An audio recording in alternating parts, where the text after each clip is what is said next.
Order, please.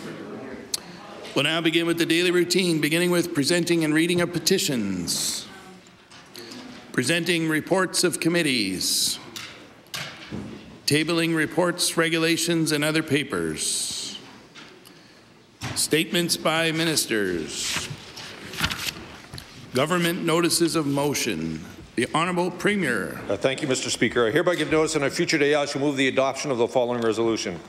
Whereas 301 athletes, coaches and officials from across our province proudly represented Team Nova Scotia in the 2019 Canada Games hosted in Red Deer, Alberta, under the remarkable leadership of Chef de Mission Kathy Burton, and whereas their rigorous training, dedication and talent of these young Nova Scotians propelled Team Nova Scotia to not only compete with the best national athletes at 21 sporting events, but to achieve a record number of personal bests. And whereas Team Nova Scotia rose to the podium 11 times to bring home 4 bronze medals, 6 silver medals, and 1 gold medal, with athletes, coaches, and managers demonstrating integrity on and off the playing field while showcasing the competitive spirit. Therefore, be it resolved that all members of the House of Assembly congratulate all of our athletes, coaches, officials, and medal winners on their amazing accomplishments, and once again for making all Nova Scotians proud. Mr. Speaker, I ask for waiver of notice and passage without debate. There has been a request for waiver. Is it agreed? Agreed. It is agreed. Would all those in favour of the motion please say aye. Aye. Contrary-minded, nay. The motion is carried. The Honourable Minister of Lands and Forestry. Thank you, Mr. Speaker. I hereby give notice that on a future day I shall move the adoption of the following resolution.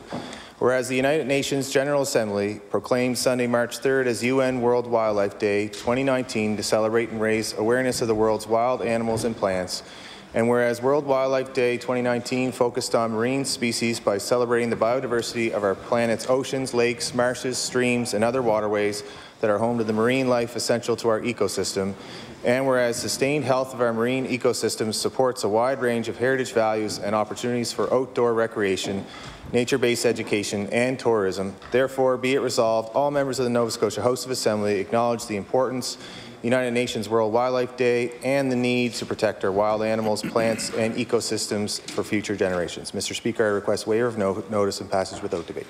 There has been a request for waiver. Is it agreed? Agreed. It is agreed. Would all those in favour of the motion please say aye. Aye. Contrary-minded, nay. Motion is carried. The Honourable Minister of African Nova Scotian Affairs. Thank you, Mr. Speaker. Mr. Speaker, I hereby give notice that on a future day I should move the adoption of the following resolution. Whereas Doreen Gibson Paris, a beloved member of the African Nova Scotian community, recently passed away at the age of 74. And whereas Mrs. Gibson Paris from New Glasgow was the recent recipient of the Queen's Golden Jubilee, Diamond Jubilee medals.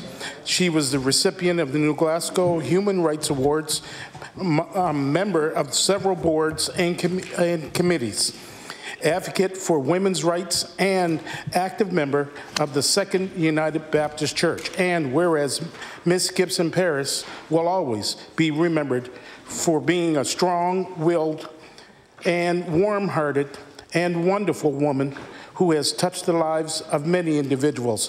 Therefore, be it resolved that the members of this House please join me in acknowledging the extraordinary life of Doreen Gibson Paris and her contributions to Nova Scotian society. Mr. Speaker, I ask for waiver of notice and passage without debate. There has been a request for waiver. Is it agreed? Agreed. It is agreed. Would all those in favour of the motion please say aye. Aye. Contrary-minded, nay. Motion is carried. The Honourable Minister of Immigration. Thank you, Mr. Speaker. I hereby give notice that on a future day I shall move the adoption of the following resolution. Whereas the Nova Scotia Office of Immigration has seen a record number of landings in 2018 at 5,970 new permanent residents to call Nova Scotia home. And whereas our role in immigration is under the economic class, and 3,845, or 65% of those permanent resident landings, are people who were approved directly through the provincial economic programs, including the provincial nominee and the Atlantic Immigration Pilot Program. And whereas as Minister of Immigration, I'm pleased with the success we're seeing in attracting more newcomers to live and work in Nova Scotia, as this will strengthen our economy, increase our population, and revitalize our communities. Therefore, be it resolved that members of the House of Assembly continue to join me in welcoming newcomers as they settle across the province, and congratulate staff at the Nova Scotia Office of Immigration on the success we're seeing in recruiting skilled workers. Mr. Speaker, I ask for waiver of notice and passage without debate. There has been a request for waiver. Is it agreed? It is agreed. Would all those in favour of the motion please say aye. Aye. Contrary-minded, nay. The motion is carried. We'll now move on to introduction of bills. The Honourable Minister of Municipal Affairs. Thank you, Mr. Speaker. I beg leave to make an introduction. Permission granted. Thank you. In the gallery opposite, I would like to introduce a few members with us this afternoon from the Nova Scotia Federation of Municipalities. Mr. Wade Mason, who's the current president, Juanita Spencer, and Janice Wenzel. As well, a couple of folks in the department who have worked hard on this bill as well. Mark Peck, who would be no stranger probably to this place, having been around and recognized recently for a few decades of service to the province of Nova Scotia. Also with us this afternoon is Miko, and I'm going to try to get this right, Miko, Schwartzentruder. Not bad? All right. But that's the host to give them a warm welcome this afternoon as they join us.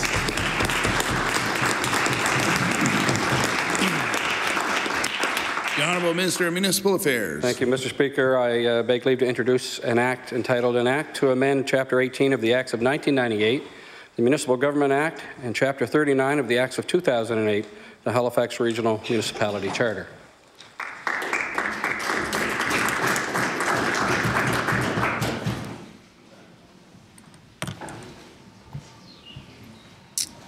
The Honourable Minister of Municipal Affairs begs leave to introduce a bill entitled An Act to Amend Chapter 18 of the Acts of 1998, the Municipal Government Act, and Chapter 39 of the Acts of 2008, the Halifax Regional Municipality Charter.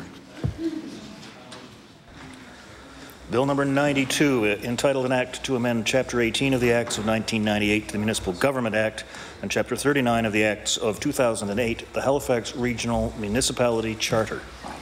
Ordered that the bill be read a second time on a future day. The Honourable House Leader for the official opposition. Mr. Speaker, I beg leave to introduce a bill entitled An Act to Amend Schedule A of Chapter 1 of the Acts of 2018, the Education Act, respecting a Council on Gaelic Education.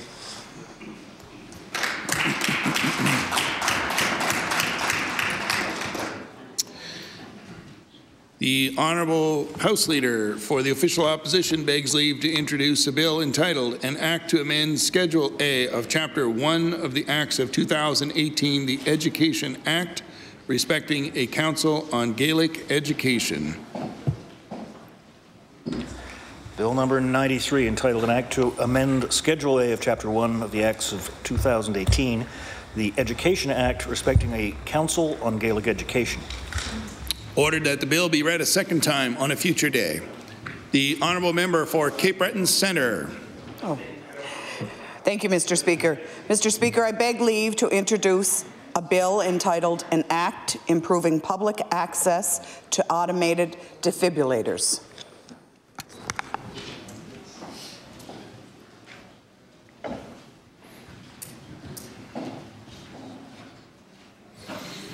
The Honourable Member for Cape Breton Centre begs leave to introduce a bill entitled An Act Improving Public Access to Automated Defibrillators.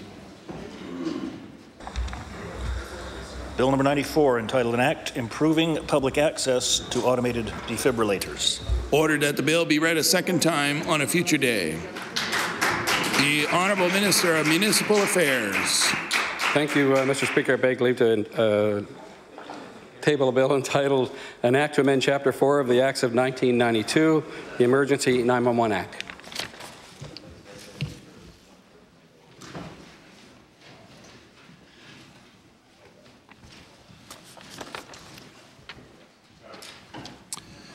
The Honourable, the Honourable Minister of Municipal Affairs begs leave to introduce a bill entitled An Act to Amend Chapter 4 of the Acts of 1992, the Emergency 911 Act. Bill number 95, entitled An Act to Amend Chapter 4 of the Acts of 1992, the Emergency 911 Act. Ordered that the bill be read a second time on a future day. The honourable member for Northside Westmount. Thank you, Mr. Speaker. I beg leave to introduce a bill entitled An Act to Amend Chapter 11 of the Acts of 2015, the Universities Accountability and Sustainability Act.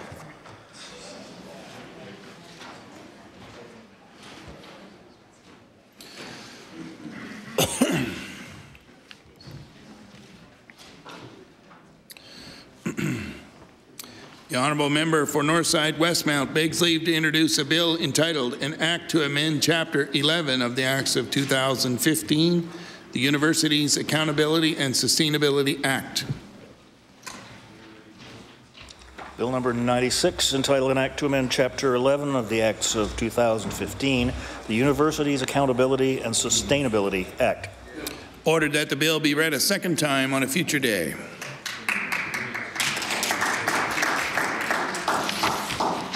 We'll now move on to notices of motion. Statements by members. The honourable member for Pictou West. Thank you very much, Mr. Speaker. Mr. Speaker, as tax season is upon us, I wish to stand to thank all the wonderful volunteers of the Community Volunteer Income Tax Program for donating their time and expertise with assisting constituents to submit their returns. The criteria is straightforward for the free clinic: modest income with a simple return. Whether it is through the walk-in, appointment, or drop-off pickup method, which are all utilized, the volunteers do it with professionalism, kindness, and accuracy. Pictou West has two main venues, the Pictou Legion and the Seniors New Horizons building. Both of these locations have volunteers which are ready and willing to help and to take the fear and uncertainty out of the process. Again, I am honored to stand to recognize these wonderful people. Thank you very much, Mr. Speaker. The honourable member for Halifax Needham. Mr. Speaker, I happened to be at Halifax Stanfield Airport last night as my family was arriving, and in fact they were on the plane that skidded off the end of the runway.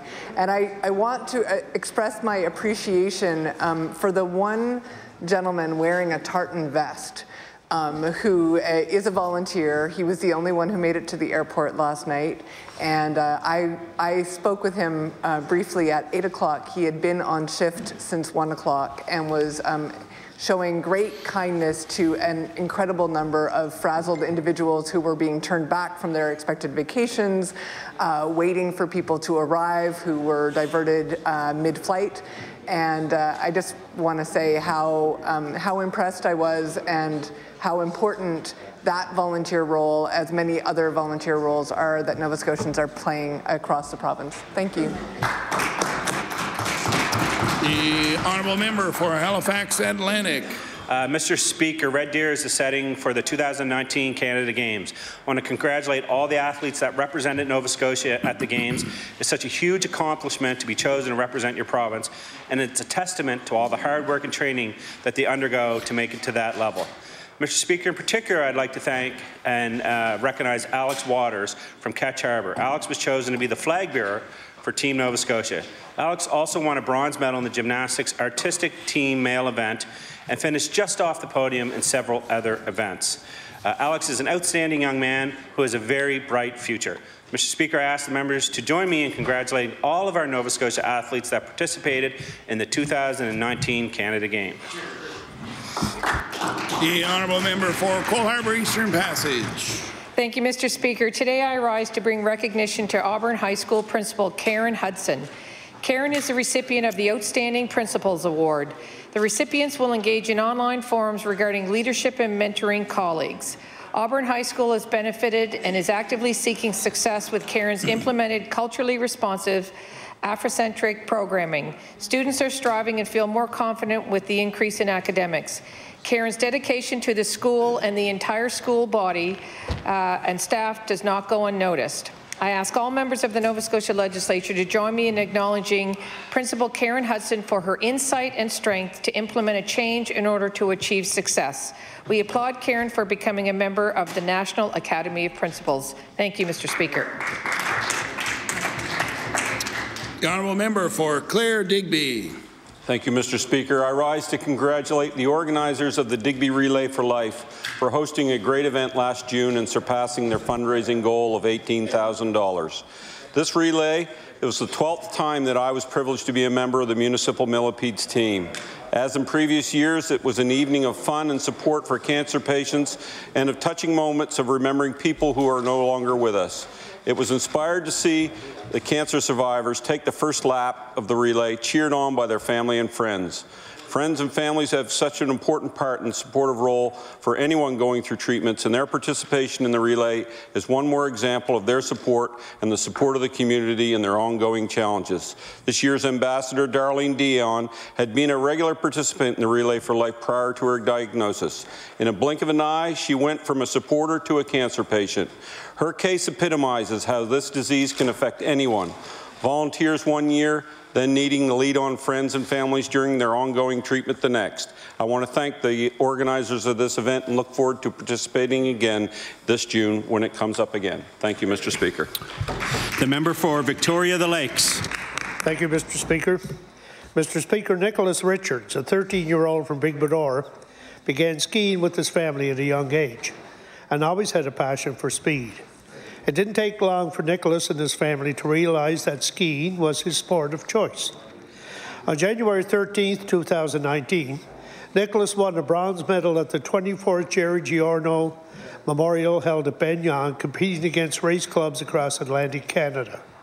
Just recently, Nicholas traveled to Newfoundland to compete in the Marble Cup race, finishing the event with silver and 4 bronze medals. Nicholas is currently 6th place overall for boys under 14 in the Atlantic provinces. I rise today to congratulate Nicholas on his current medal winnings and wish him all the best in his upcoming competitions. Go, Nick, go. Thank you, Mr. Speaker. Tracadie. Thank you, Mr. Speaker. Mr. Speaker, annually, Recreation Nova Scotia holds their awards event to pay tribute to those exceptional individuals, organizations, facilities, and communities who, through their efforts and skills, made outstanding contributions towards the betterment of the recreation movement in Nova Scotia. One of the awards is the Blue Nose Achievement Award. This award recognizes an individual or community group that provides support activities and services that successfully achieves the values and benefits of recreation. This year, the recreation departments for the town of Mulgrave and the municipalities of Guysborough and St. Mary's received that award for their group efforts in delivering the very popular Guysborough County 55+ games held at Liscombe Lodge. Mr. Speaker, I would like to extend my congratulations and gratitude to Carrie Penny, Heather Brennan, Angie Clary, and the extended recreation staffs for providing our seniors with such a successful and delightful event. Thank you, Mr. Speaker. The member for Pictou Centre. Mr. Speaker, our communities rely on the generosity of countless volunteers. On January the 12th, 2019, Alan Murray, a resident of Sellerton, received national recognition for his numerous years of volunteering in his community. Senator Michael McDonald presented the Senate 150 medal to Murray at an event in Pictou County. Murray has been treasurer for a number of societies as well as a volunteer to assist seniors with their annual tax returns. Alan is well known for his endless examples of assisting residents in need, regardless if it is transporting them to church, a doctor's appointment, or an event in the community. Please join me in congratulating Alan Murray for being a recipient of the Senate 150 medal and for his countless years of volunteering in our county. Thank you, Mr. Speaker. The member for Dartmouth North. Mr. Speaker, I would like the House to join me in congratulating the Dartmouth High School Spartans basketball teams. Both the boys and girls teams swept the NSSAF Provincial Championships this past Saturday in Greenwich, with the boys team winning the final game with an 89-73 point lead over Halifax Grammar, while the girls team, who remained undefeated this season, took their final game against Horton in a 72-70 nail-biter. I want to congratulate all the players on both teams for such an impressive finish this season, and to both Joshua Downey and Samantha Russell, each team's top scorer this weekend with 33 points and 17 points respectively. Big kudos go to the two coaches, Lance Sparks and Marika Williams, who have led their teams all season to this victory. They should be very proud of their team's successes, spirit, and conduct. The teams have done Dartmouth proud. And I would like to add that my colleague from Dartmouth South is also super proud of the Spartans. Go Spartans. Thank you. The member for Halifax-Armdale. Mr. Speaker, I rise today to commemorate the start of the Holy Lent in the Christian faith. Yesterday, Maronites celebrated Ash Monday. Tomorrow, Catholics, Anglican, and other Western churches will celebrate Ash Wednesday. And next Monday, the Eastern and Oriental Orthodox churches will celebrate Clean Monday to signal the beginning of the Lenten season. Lent is a solemn religious observance in the Christian liturgical calendar that begins approximately 6 weeks before Easter Sunday. Over the coming weeks, families and friends will fast from midnight to noon and enter into a period of preparation, self-reflection, repentance, and prayer. It's a time to take on new life-giving practices as we prepare for Easter. A very important element of the Lenten season is becoming aware of not only the suffering and sacrifice of Christ, but also the suffering of others. I'd like to wish all Christian communities a blessed Lenten season, and let us all continue to honor the values that unite us and put into practice what it means to love our neighbors as ourselves. Thank you, Mr. Speaker. I just want to remind everyone there's some talking going on. It's kind of hard to hear people's statements. The member from Dartmouth East. Speaker, I rise today to recognize Jan Keddy, a dedicated advocate for community-based autism services and supports. Jan is an experienced educator with specialization for children with autism.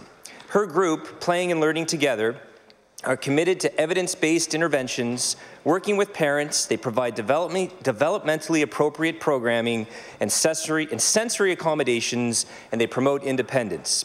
Now retired, Jan continues to provide supports and advocacy for these individuals. Jan and her team create a strategy for individual success. As a former teacher, Mr. Speaker, I recognize the importance of finding an education strategy for all students. I would ask that all members of this House thank Jan for the incredible work that she does in Dartmouth and in the HRM. Thank you, Mr. Speaker. The member for Cole Harbour, Portland Valley. Thank you, Mr. Speaker. Mr. Speaker, for many across the Maritimes, spending a morning in the hockey rink is a Canadian tradition. But for Constable Blair Dole, it is a passion. Constable Dole is a coach in Cole Harbour for the Bel Air Minor Hockey Association. One day while coaching, Blair witnessed some bullying on his team. Blair came up with the idea of putting pink tape on their hockey sticks and for the players so that they could be in support and stand together against bullying. Pink Tape Day was November 24th, and Nova Scotia will continue to celebrate and stand up to bullying on Pink Tape Day. Whew.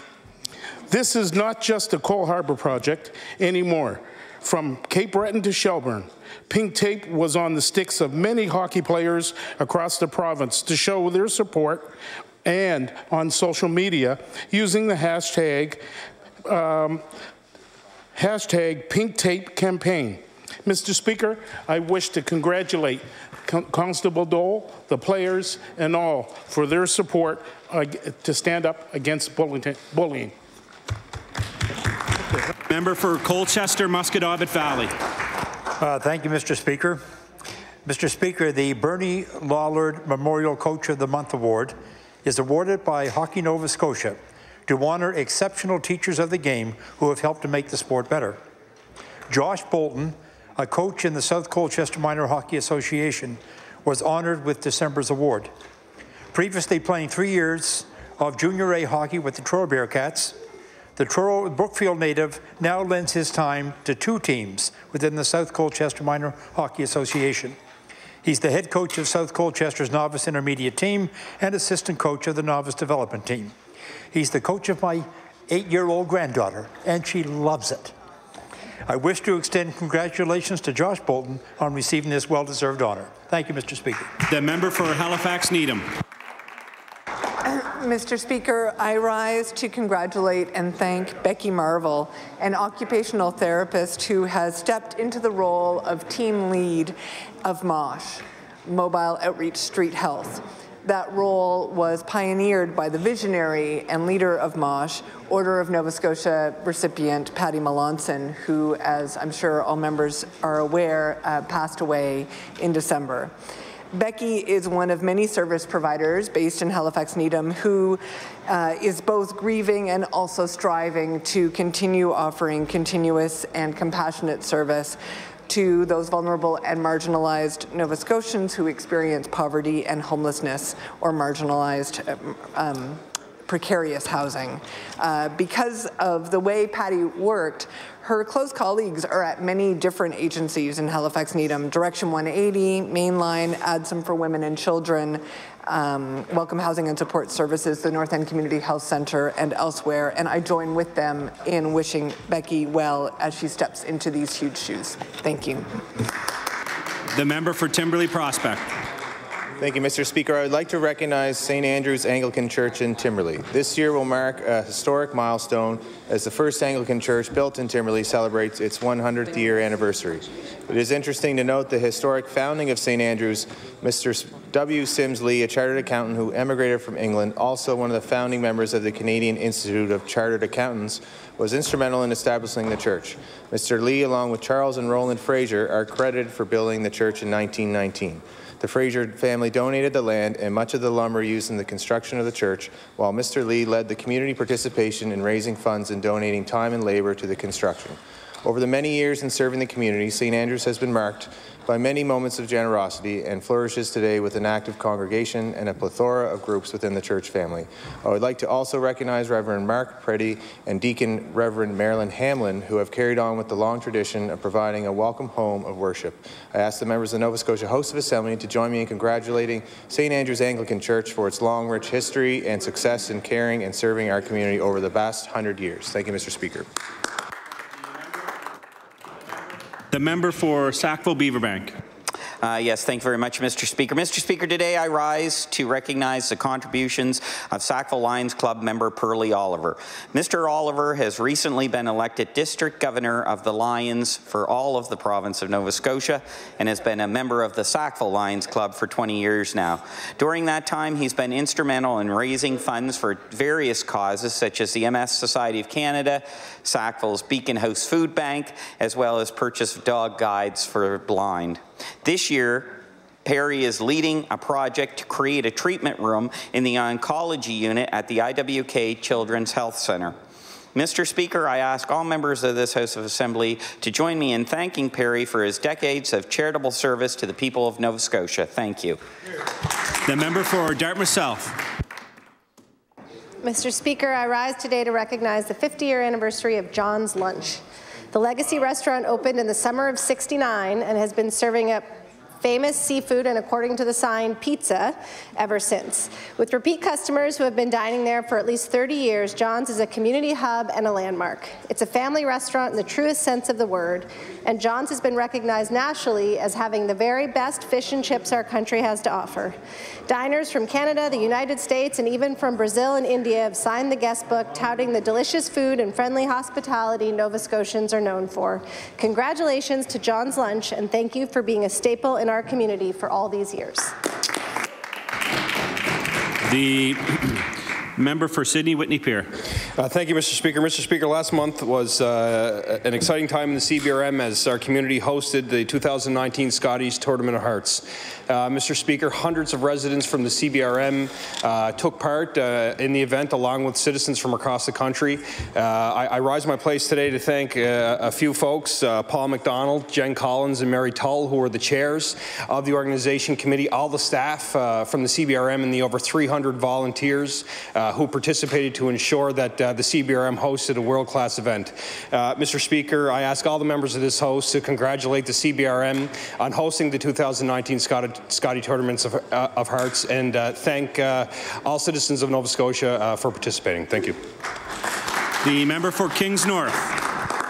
Mr. Speaker, our volunteer firefighters are a rare breed. They give up their time and risk their own well-being to ensure the safety of others. At a moment's notice, they dropped the comfort and safety of their own lives to answer the call. Mr. Rick Weisner of the Canning Volunteer Fire Department is one of these men, and after 31 years of service, 8 as Deputy Chief and 10 as Chief, he has decided to retire from his role as Chief. During his tenure as Chief, he oversaw the fundraising and construction of the new Canning Fire Department building. He will, however, continue as a volunteer firefighter. Mr. Speaker, please join me in congratulating and thanking Rick Weisner for his years of service with the Canning Volunteer Fire Department. Thank you. The member for Truro, Bible Hill, Millbrook, Salmon River. Thank you, Mr. Speaker. A rally was held March 4th by student activists outside the downtown Halifax building where university presidents were meeting with provincial officials. The students were calling for a halt to rising tuition fees. Aidan McNally, chairperson of the NS chapter of the Canadian Federation of Students, says that tuition fees have never been higher and have placed the blame on the Liberal government. Statistics Canada data released in the fall shows that Nova Scotia tuition fees are among the highest in the country, and students are asking for an immediate 10% reduction in fees, plus a commitment to work towards a framework to eliminate tuition fees within 10 years. Mr. Speaker, I support the students in their requests, and Nova Scotians need to get the education that they need in order to survive in today's economy, where 70% of jobs require some form of post-secondary education. Good luck to the students, Mr. Speaker, and we'll be here to fight the good fight for them. Thank you. The member for Fairview Clayton Park. Mr. Speaker, I rise today to recognize an outstanding young lady from my community. Chadia Kanamura has overcome many obstacles and challenges in her 23 years. She was born in Congo but fled to Uganda with her family at the age of 7 to escape war. Once there, she and her family lived in a refugee camp for the next 13 years. 2 years ago, she arrived in Canada to make a better life for herself. Now, she is sharing her experience through art. Through the Social Justice in Focus project, young refugees participated in a series of workshops that showcased social issues through different art mediums. Chadia was one of 4 presenters at the Social Justice in Focus Forum. Chadia hopes to help other young refugees navigate a new language, a new school system, and a new way of life in Canada. In the meantime, she is working as a teacher's assistant at a daycare and studying to be an LPN. I ask that the members of the House of Assembly join me in wishing Chadia the best in her future endeavours. She certainly inspires us all. Thank you, Mr. Speaker. The member for Queen Shelburne. Thank you, Mr. Speaker. Mr. Speaker, this week at the North Queens Community School in Caledonia, students in Julie Ramey's grade 9 citizenship class are raising awareness about murdered and missing Indigenous women and girls. Inspired by Winnipeg-based Métis artist Jamie Black's Red Dress Project, students have collected and repaired red dresses for 3 events this week, leading up to International Women's Day 2019 this Friday on March the 8th. Mr. Speaker, I would like to recognize and commend both Ms. Ramey and her students for their motivation and determination to highlight and start conversation about the tragic crimes that have silenced the voices of so many Indigenous women and girls across Canada. Thank you, Mr. Speaker. The member for Waverley, Fall River, Beaverbank. Thank you, Mr. Speaker. I rise today to congratulate and offer best wishes to the following residents of Waverley, Fall River, Beaverbank, who are representing Nova Scotia at this year's Canada Winter Games in Red Deer. Y. Dwyer of Fall River for trampoline, Scott Robert Denny's of Beaverbank for figure skating and silver medalist, Cole Foston of Beaverbank for hockey, Grace McIntyre of Fall River for cross-country skiing, Rory White of Fall River for badminton, Gillian Langell of Windsor Junction for artistic gymnastics, Michael Sachs of Wellington for hockey, Madison Talyard of Fall River for badminton, or biathlon, sorry, David Kikuchi of Waverley for the coaching artistic gymnastics, and Kathy Burton, former vice principal of Lockview for chef de mission Canada Games. Congratulations to all your successes and representing Nova Scotia, and good luck to the future. Thank you. The member for Northside Westmount. Thank you, Mr. Speaker. I rise today to recognize Lisa Young Lee, a North Sydney jewelry designer who had her healing gemstone pieces distributed at a gifting suite for Oscar nominees and presenters in Los Angeles. Lisa's jewelry is infused with Kiki healing energy and are said to treat stress, anxiety, grief, depression, and sleep disorders. A limited number of gifters are chosen every year to attend this event from around the world. I'd like to take this opportunity to wish Lisa Young Lee a great deal of success as she takes her healing gemstones to this rather prestigious stage. Thank you, Mr. Speaker. The member for Chester St. Margaret's. Thank you, Mr. Speaker. Those of us fortunate to live on Nova Scotia's beautiful South Shore often say that we have 3 seasons: summer, fall, and lobster. Therefore, it makes perfect sense that the South Shore Tourism Cooperative created the annual Lobster Crawl, celebrated from Peggy's Cove to Barrington to highlight our lobster season. The second annual Lobster Crawl, featuring over 100 savory events and experiences, including art shows, live music events, getaway packages, and lobster-inspired food and beverage events, took place this February. Lucy the lobster crawled out of the ocean to join her groundhog colleagues in weather prediction. Sadly, Lucy forecasted another 6 weeks of winter. Happily, lobster enthusiasts were treated to a superb afternoon at Oak Island Resort and Conference Centre, sampling and voting for lobster chowders from area restaurants in the Lobster Chowder Chowdown Showdown. Sponsored by Tourism Chester, the Golden Ladle was awarded to the iconic Forecastle Tavern of Chester, followed closely by the Rope Loft Restaurant at Oak Island Resort. Mr. Speaker, we on the South Shore recognize the key role the lobster fishing industry plays in our economy, and we thank all participants. Thank you. The member for Cape Breton-Richmond. Mr. Speaker, today I rise to acknowledge the contributions of former Richmond Warden, Deputy Warden, and longtime councillor Mr. Malcolm Beaton, who passed away on February 5, 2019. Malcolm served the municipality of Richmond County for almost 30 years. He was instrumental in the development of the Strait Area Transit, as well as a volunteer with Meals on Wheels. He served on the board of the Diskoo Civic Improvement Society, VON Antigonish, the Strait Richmond Hospital, the Canadian Cancer Society, and the East Novability Society. Malcolm and his wife Martha owned a general store in Pullman for many years.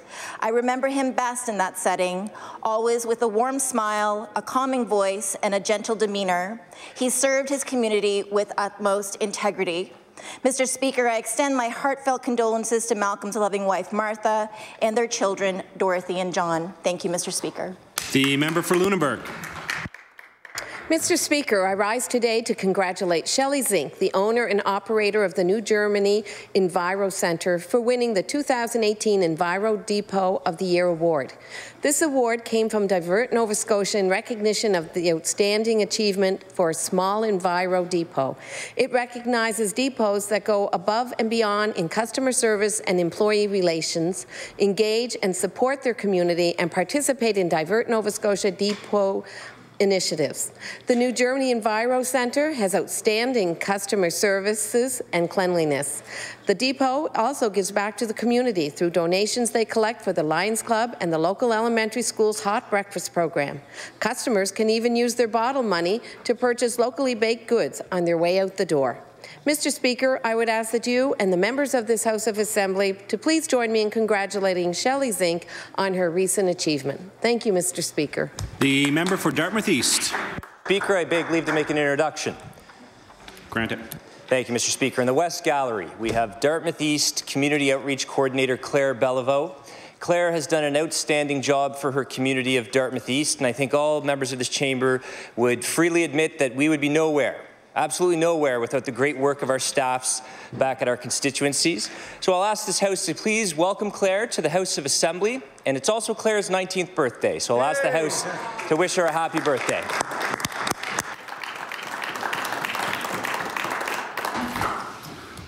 Give me a second. Where am I at here? The member for Cumberland North. Thank you, Mr. Speaker. Today I'd like to recognize Mr. Ray Colson, who is a retired regimental sergeant major with the Nova Scotia Highlanders. Mr. Colson was presented with a Senate 150 medal by Senator Mike MacDonald on January the 12th, 2019. Mr. Colson started the Regimental Museum in 1986 to help honour 486 North Nova Scotia Highlanders who trained at the Amherst Armories. They went overseas and lost their lives. The average age of these men was 19. There were 1,044 young men that left the Amherst Armories that went to England, and 486 never returned. Mr. Ray Colson has worked tirelessly to keep the museum and the Amherst Armories part of our community.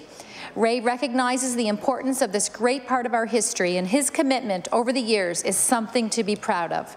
Please join me and the many others who have recognized Ray for his valued work in our community. Thank you, Mr. Speaker. The member for Clayton Park West. Mr. Speaker, I rise today to recognize a man from my riding who has over 3 decades of volunteering experience. Gerald Bermondo has been with the Filipino Association of Nova Scotia for over 30 years. He was president for 5 years and recently hosted their 50th celebration gala. He has volunteered his time to many multicultural events in the HRM, such as the Mosaic Festival and Fiesta Filipino, which took place at the Bella Rose Art Center. Gerald helped the Health and Wellness Program for the Filipino Association by receiving a grant from the Cobequid and Shibukto West Community Health Boards. He's a member of the Simcoe Signature Cause Committee, a group that created the Possibilities Program, a program which promotes pathways for education in Canada. Gerald says from a very young age, he was taught to help others. After becoming a father last year, Gerald hopes to be a great example of generosity. Mr. Speaker, would this House of Assembly join me in thanking Gerald for all he has done for the riding of Clayton Park West? Thank you. Member for Cumberland South. Thank you, Mr. Speaker. Mr. Speaker, I rise today to congratulate 19-year-old Ashley Hamill from Parsborough, who competed in the archery competitions at the 2019 Winter Games in Red Deer, Alberta. Ashley is studying to be a teacher at Mount Allison University while keeping up her archery practice of shooting more than 140 arrows a day. Ashley first became interested in archery 7 years ago after a school presentation at a health fair introducing archery as a part of a mentor program. Ashley has also represented Nova Scotia during other national competitions in Truro and has won other youth provincial club titles. She also pioneered a youth archery mentorship program to help shape up-and-coming archers. Please join me in congratulating Ashley for her representation of Nova Scotia at the archery competition at the 2019 Winter Games. Thank you, Mr. Speaker. The member for King South. Thank you, Mr. Speaker. Mr. Speaker, today I want to highlight a remarkable young athlete from Wolfville. This past August, Scotia Broom, a 15-year-old member of the Wolfville Triton Swim Club, took on the challenge of the 19.9-kilometer swim from New Brunswick to Prince Edward Island. The Big Swim is an annual fundraiser for Brigadoon Village, an extraordinary summer camp for kids with chronic illnesses. Scotia trained for up to 9 times a week with her swim team in preparation for the event. She also actively fundraised $1,670 by picking up roadside garbage and bagging groceries. Scotia completed the swim in 5.5 hours, and as one of the youngest of the 49 swimmers in the challenge, she finished an impressive 3rd place. I ask the members of the Nova Scotia House of Assembly to join me in congratulating Scotia Broom on this remarkable athletic achievement and thank her for her fundraising efforts for the kids of Brigadoon Village. Thank you, Mr. Speaker. The member for Pictou East. Thank you, Mr. Speaker. 50 years ago, the world watched in amazement as Neil Armstrong took those first few steps on the moon, the first human step on the moon. And although at this time in the year, Bryan Adams didn't quite have a chance to sing about the summer of '69, that hadn't happened yet, but somewhere a small group of people on this day 50 years ago, possibly in Woodstock, gathered around and celebrated the birth of our very own friend here, Mr. Brad Johns, the MLA for Sackville-Beaver-Bank. Possibly Woodstock. Happy birthday, sir. You do a wonderful job for your constituents. Glad to be your colleague.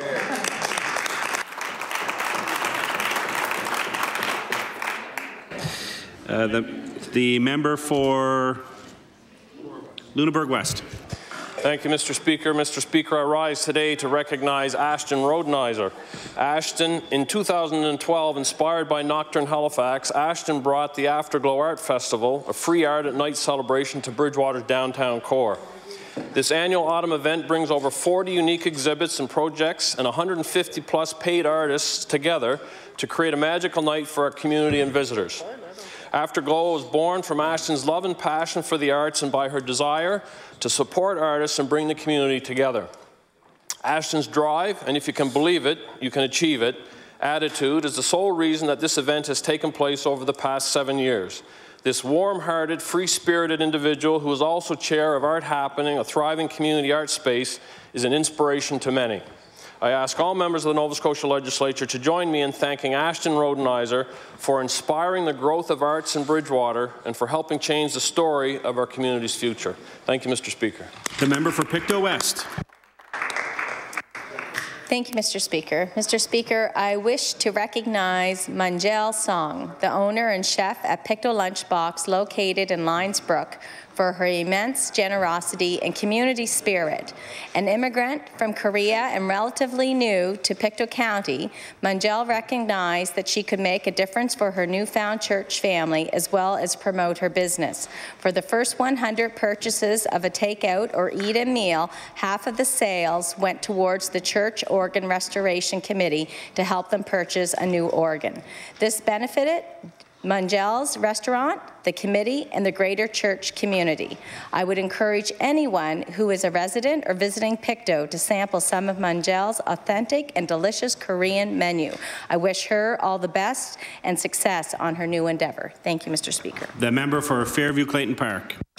Thank you, Mr. Speaker. Mr. Speaker, 1987 has a lot of meaning for most Nova Scotians. The year, the number 87, we pretty much associate that with our famous hockey player, Sidney Crosby. But in my family and in Fairview-Clayton Park, 1987 has a different significance, and that is because it was the year that our twins were born in our family, Monique and Maurice Ferris. And they, from the moment they were born, have brought us great joy, and the fact that today they are both 32 is pretty remarkable and scary. But they are two of the most wonderful, compassionate, and dedicated and motivated individuals I've ever met. Anybody who's come across them either in pleasure or in work knows how much fun they can be, how serious they can be when they need to, and how loving they are to all that come across them. So I'm wishing both my M&Ms a very happy birthday. The member for Colchester, Musquodoboit Valley. Thank you, Mr. Speaker. Years of planning, preparation, and plenty of community support has paid off for the Colchester Food Bank, as it recently opened the doors of a new permanent location. The new facility offers more than 6,000 square feet of space and is entirely wheelchair accessible, making it easier to accommodate the approximately 800 families a month that it serves. It is equipped with a large food storage preparation area, a side entrance and waiting room for clients, a food donation weigh-in reception area, and a private registration room. A walk-in cooler and separate freezer are also being installed. Congratulations to the staff and volunteers of the Colchester Food Bank on the successful opening of their new facility. Thank you, Mr. Speaker. The member for Antigonish.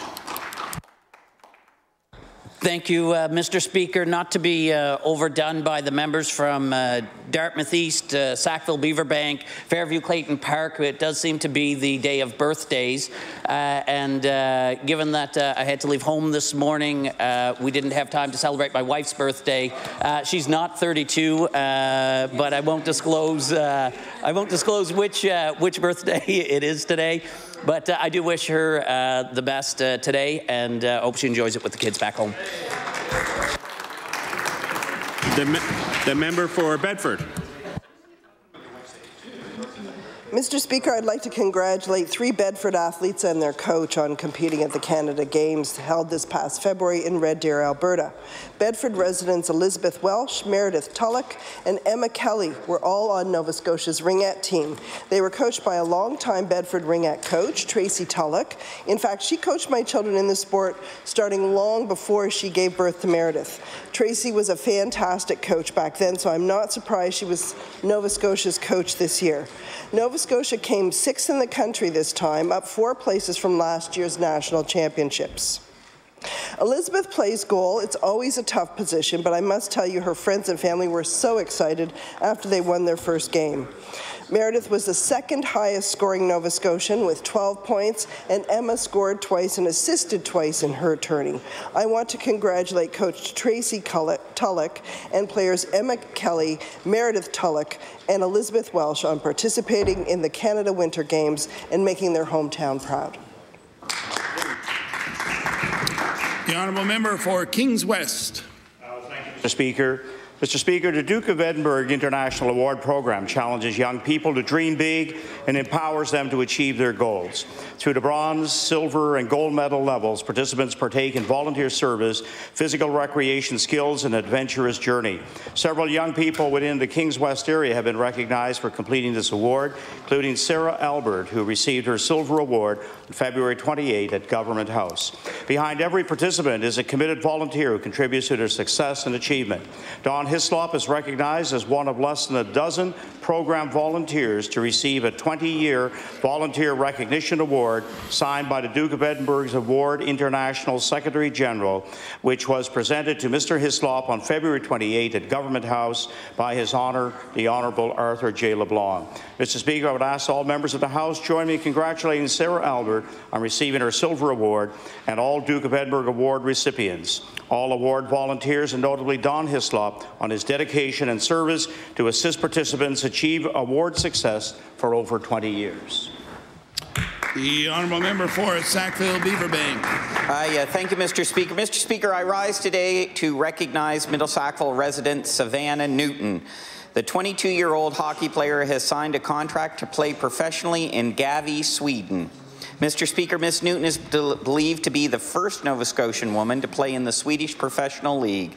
She made her professional debut this past September, and I ask all present to join me in congratulating Savannah on this great achievement.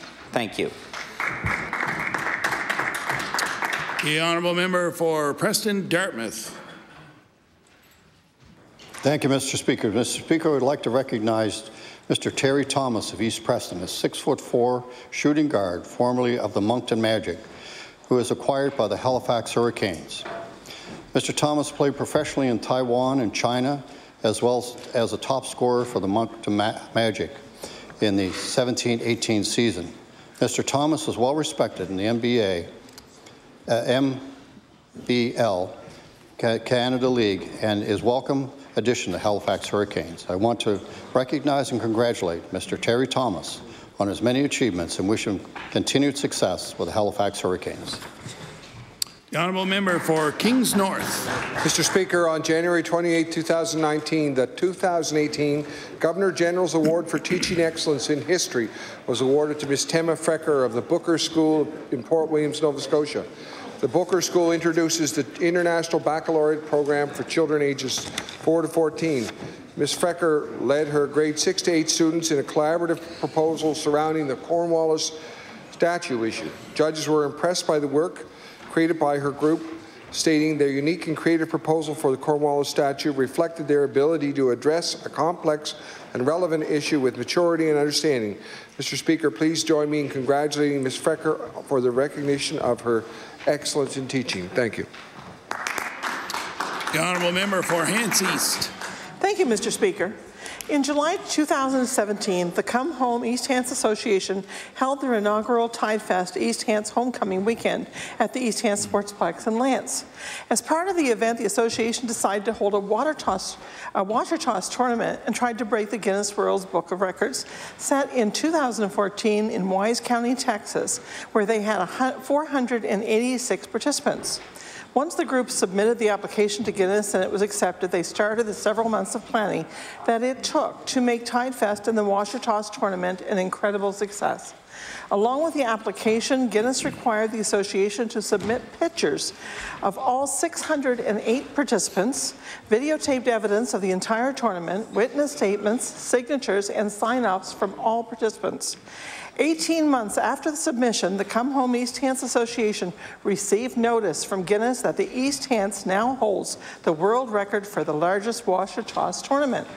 Mr. Speaker, I would like to thank and congratulate the Come Home East Hants Association, the community volunteers, and the tournament players who earned East Hants' second world record. Thank you, Mr. Speaker.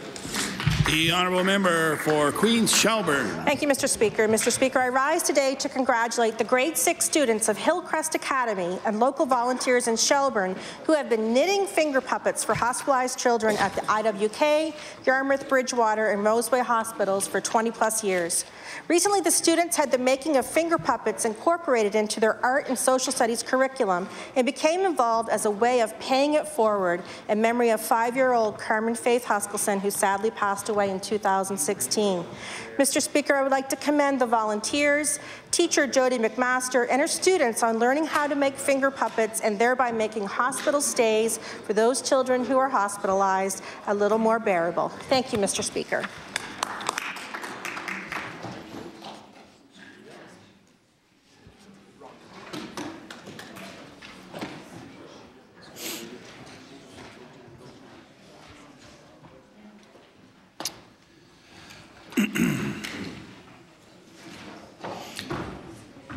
We'll now move on to oral questions put by members to ministers. The Honourable Leader of the Official Opposition. Thank you, Mr. Speaker. The Cobequid Health Centre doesn't have any inpatient beds. It's not supposed to stay open all night, Mr. Speaker, but over the last month, the Cobequid Health Centre has had to stay open 11 times. It stayed open all night because there was nowhere else to put the patients. Imagine the stress on the healthcare workers, Mr. Speaker, when healthcare professionals are trying to scramble to find places to house patients overnight. It's not a good thing. I'd like to ask the Premier, when healthcare workers are scrambling to find places to house patients, is that enough to acknowledge that the system is in crisis? The Honourable Premier. Mr. Speaker, I want to thank the Honourable for the question. Mr. Speaker, that's exactly why we continue to make the major capital investments we're making, Mr. Speaker, when it comes to the redevelopment of the healthcare delivery in our capital region, the redevelopment of delivery of healthcare in Quebec, Mr. Speaker, and around CBRM. Those are all positive investments to deal with the very issues the Honourable member is talking about. Unfortunately, Mr. Speaker, successive governments ignored the real challenge when it comes to healthcare infrastructure, and these investments, quite frankly, should have been made back in mid-2000s when the Conservatives actually had an opportunity to make those investments. We've taken it straight on. We're making those investments, and we're going to continue to work with our healthcare providers. And I want to say thank you to the people at Cobequid, Mr. Speaker, who are part of ensuring that people access primary health care in the region. When we require support, they're there to step up, as they always are, Mr. Speaker. The Honourable Leader of the Official Opposition. Thank you, Mr. Speaker. I think what the Premier fails to recognize is that this is a successive government, Mr. Speaker, and they haven't taken any real action. Yesterday, Dartmouth General had 60 patients waiting in the emergency room, and staff had to go and ask people to go home and come back later. Yesterday, there were 14 stretchers tied up for emergency offload at the QE2. Yesterday, a critically ill patient on the Eastern Shore needed to be transferred to the QE2, but there couldn't be a doctor to requisition the transfer. These are all things that happened yesterday, and all of these things lead to the need for the Cobequid Health Centre to spring into action and do more than it's currently set up to do. The Premier talks about his capital investment. I wonder if the Premier can tell us, is there a plan to give the Cobequid Health Centre the capital improvements that it needs to meet the stresses it's faced under? The Honourable Premier. Speaker, it is certainly part of looking at how we look at the capital region when it comes to delivering health care, Mr. Speaker. There's been a number of times people have suggested in this House that it should be open 24/7, Mr. Speaker. The people who run the organization have suggested that's not appropriate. We're continuing, though, in a conversation whether that has changed, Mr. Speaker, but any time we can make investments in infrastructure, we'll continue to do so. It's why we've taken on some of the challenges that people have avoided for decades, quite frankly, in this province, Mr. Speaker. We've gone in to make sure that we make the appropriate investments in the healthcare infrastructure that meets the needs of our families today. The honourable member raises concerns. That's why we continue, day after day, try to work with our partners to provide the quality care that Nova Scotians are looking for. The Honourable Leader of the Official Opposition on his final supplementary. Thank you, Mr. Speaker. And the Cobequid Health Centre is able to spring into action and help with some of the patients. But people are worried that there's no real plan. What will happen when Northside is closed and New Waterford is closed and they can't just spring into action? People are waiting to see a real plan from the government. I've asked the Premier if he'd take responsibility for the state of healthcare in the province, and he wouldn't. We've asked the minister if we're in a crisis. He won't acknowledge that we're in a crisis, but yet we have paramedics struck with stretchers at the hospitals. We have code censuses, no ambulances, no ambulance availabilities in many places, many parts of this province. I'd like to ask the Premier, if he doesn't consider this a healthcare crisis, can the Premier please define for us what he would consider a healthcare crisis? The Honourable Premier. Speaker, I want to thank the Honourable for the question. Mr. Speaker, our government actually has taken on this issue, Mr. Speaker. It's why we're going to increase the emergency department at the Cape Breton Regional by, Mr. Speaker, almost 50%, Mr. Speaker. It's why we're seeing an increase in the emergency department in Glace Bay, Mr. Speaker. The Honourable member standing up defending the status quo, which has failed Nova Scotians, Mr. Speaker. Government has to, Mr. Speaker, not avoid problems, Mr. Speaker. We have to take them on, Mr. Speaker, to solve them on behalf of hard-working Nova Scotians. The Honourable member, Mr. Speaker, wants to live in the past. Mr. Speaker, that infrastructure doesn't meet the needs of the next 60 years. That's why we're making the kind of investments in the Capital Region, Mr. Speaker, in Cape Breton, Mr. Speaker, and it's why we're going to continue to work with communities across this province to provide them with the primary care portal, Mr. Speaker, that reflects today's reality, not the one the Honourable member stuck in. The Honourable Leader of the New Democratic Party. Every week, frontline healthcare workers are proposing solutions to the healthcare crisis, and just as often these solutions are being overruled or overlooked. At Buchanan Memorial Hospital in Neils Harbour, Dr. Bernard Buffett has explained recently how it's important to have a lab technologist position there from the point of view of the retention and the recruitment of physicians. But the NSHA is eliminating that position. Dr. Buffett has worked at that hospital for 34 years. His mother was a nurse there. His father helped build it. He himself was born there. Doesn't the Premier suppose that Dr. Buffett might know a little something about healthcare in Neils Harbour that the NSHA doesn't? The Honourable Premier. Mr. Speaker, I want to thank the Honourable for the question, Mr. Speaker. I certainly want to thank the physician for his tremendous work that he's been doing, Mr. Speaker, in supporting that community. Obviously, it sounds like a family that has committed themselves to delivering health care.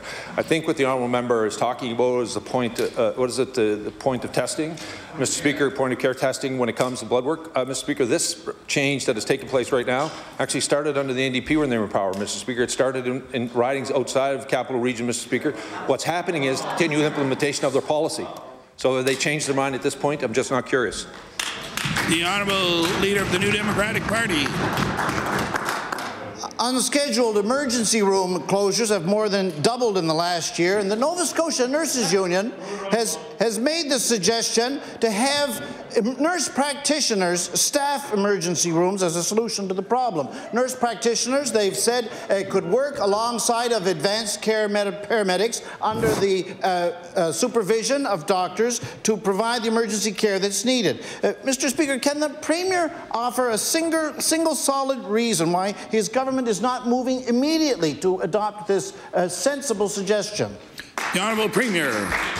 Speaker, I want to thank the gentleman for the question. He's hitting the very nub of the issue, Mr. Speaker. All healthcare providers, we need to allow them to practice the full scope, Mr. Speaker, of the training that they've received. The suggestion that's been brought forward, I'm sure will be part of what the Department of Health looks at, and how can we best make sure that all of our healthcare providers are working to the maximum scope of their training to ensure that Nova Scotians get access to the primary care in their communities. The Honourable Leader of the New Democratic Party. In January, the expert panel on long-term care reported on the difficulties that are posed by the shortage of continuing care assistance. And CCAs themselves, through their union, have suggested that an approach to this problem would be for the government to establish a granting program for those going into the CCA field where tuition's around $7,000. Now, these are the people, Mr. Speaker, who are talking all the time to people who might be reasonably expected to consider going into this line of work. I want to ask the Premier, why doesn't the government simply follow their advice? The Honourable Premier. Mr. Speaker, we're looking forward to continue to implement the recommendations, Mr. Speaker, of that committee. The honourable member for Sackville-Beaverbank. Yeah, thank you very much, Mr. Speaker. Mr. Speaker, my office obviously has been hearing complaints for well over a year now about issues at the Cobequid Healthcare Emergency Department. We've heard stories about patients, doctors, nurses all having to wait for long hours after midnight because patients are either needing to be transported or because of lack of bed at QE2. We recently received a call this weekend from Cynthia Conrad, who has given her name to be mentioned here in the House, who had to wait at Cobequid for over 48 hours at Cobequid before being transferred to QE2, where she's at the emergency right now as I speak. According to CBC, she's obviously not alone on this. My question is, keeping in mind that Cobequid Healthcare is an emergency department and healthcare center, it's not a hospital, it has very limited food services. My question is, I'd like to know how patients are being fed there. Are we ordering pizza? Are we getting Uber Eats? How are we feeding them? Honourable Minister of Health.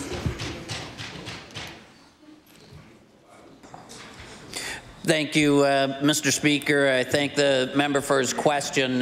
What I can assure the member in terms of the decisions being made by the Nova Scotia Health Authority to maintain patients at the Cobequid Centre, the fact is that in their clinical opinion, given the circumstances, maintaining the healthcare professionals with the patients at that time, that is the best location given the circumstances they were presented with to ensure that their healthcare needs were looked after. And Mr. Speaker, as soon as the opportunity presents itself to move over to the HI or other facility, Mr. Speaker, they complete that task.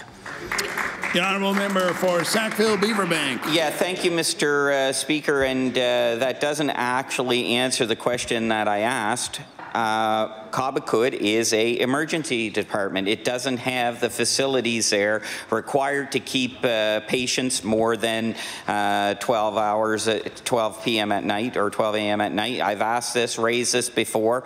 I'm serious. I want to know how they're feeding the patients that are there for 3 days. Are they vending machines? What are they doing? How are they feeding them? The Honourable Minister of Health.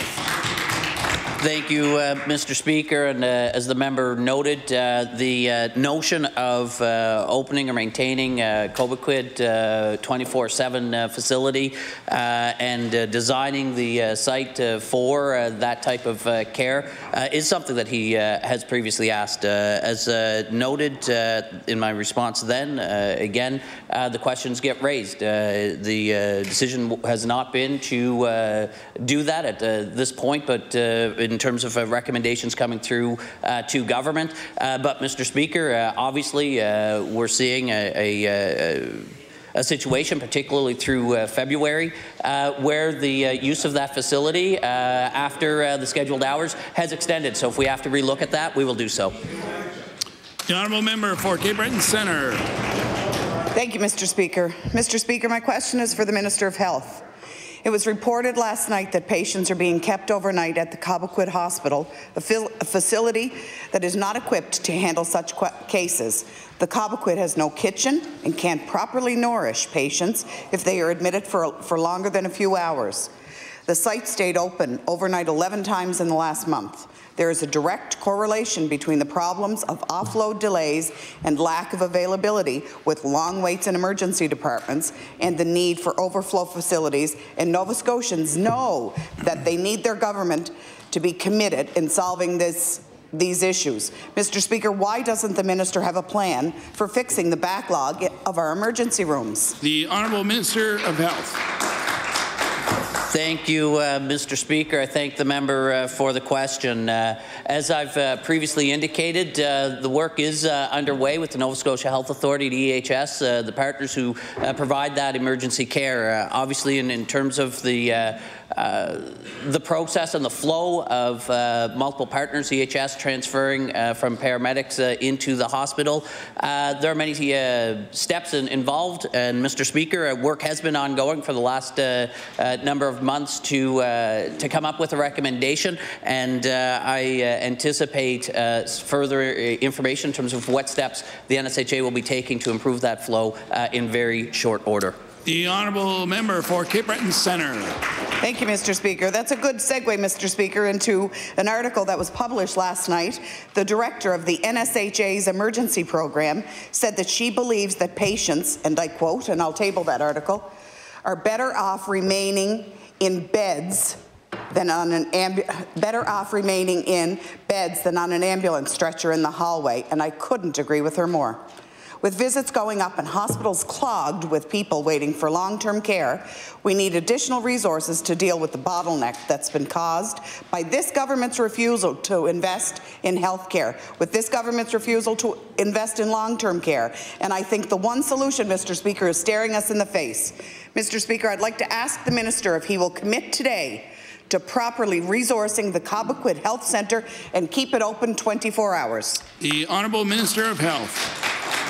Thank you, Mr. Speaker. As had been noted previously, both today and in previous sessions of the legislature, looking at the Cobequid centres, we looked at the entire QE2 redevelopment project here in the capital region, looking forward to what and how resources would be deployed. Mr. Speaker, that was part of the questioning. A recommendation did not come in to restructure the status of that particular facility, while it continues to be looked at for services as they continue the details around what services will be offered exactly where. That work is ongoing, and Cobequid is still part of that work within the NSHA and the QE2 redevelopment project team. The Honourable Leader of the Official Opposition. Thank you, Mr. Speaker. Canadians are watching with great interest as events unfold in Ottawa surrounding the SNC-Lavalin affair. Ministers are resigning, Prime Minister's staff being called to testify before committees, and speculation is really running wild. And at the root of it all, lobbying. Lobbying is at the root of it all. So my question for the Premier is, given the current state of the lobbyist registry and legislation, if a company was applying pressure to the government of Nova Scotia, how would anyone ever know? The Honourable Premier. Mr. Speaker, I thank the Honourable for a question. Mr. Speaker, I want to take the opportunity to talk to the Honourable Member about the important investments that are taking place in our province. We're very proud of the work that many major companies are looking at. We're very proud of the fact that we've been able to continue to grow our exports because global markets recognize that we have world-class products. Mr. Speaker, we're seeing companies recognize the affordability of living and working in this province over above other major cities in this country.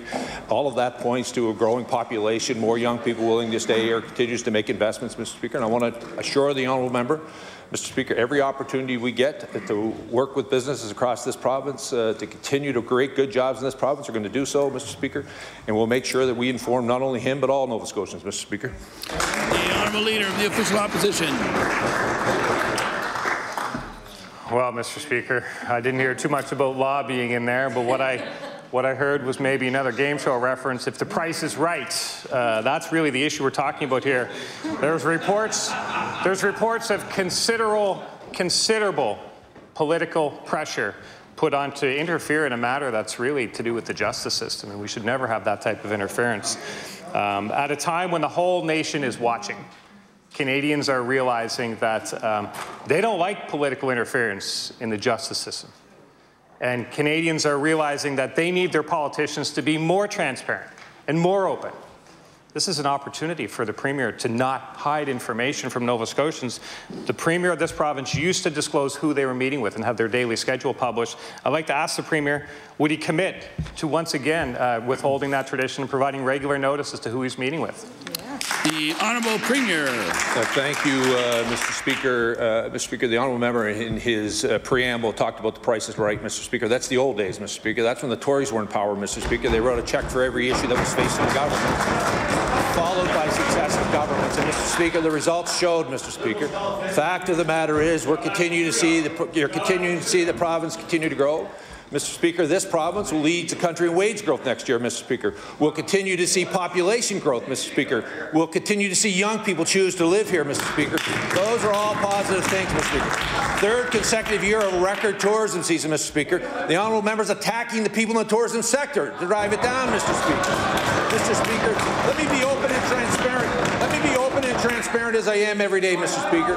We're going to continue to grow this province, Mr. Speaker, so that hard-working Nova Scotians see a future here, not unlike when they were in power when they saw a future somewhere else. The honourable member for Northside Westmount. Thank you, Mr. Speaker. Mr. Speaker, all I can hear over there is let's make a deal. Huh? Mr. Speaker, yesterday, Students in Nova Scotia highlighted the fact that as many as 31% of students that enroll in a maritime university don't end up graduating. And I'll table that article, Mr. Speaker. Nova Scotia accounts for a substantial number of these students.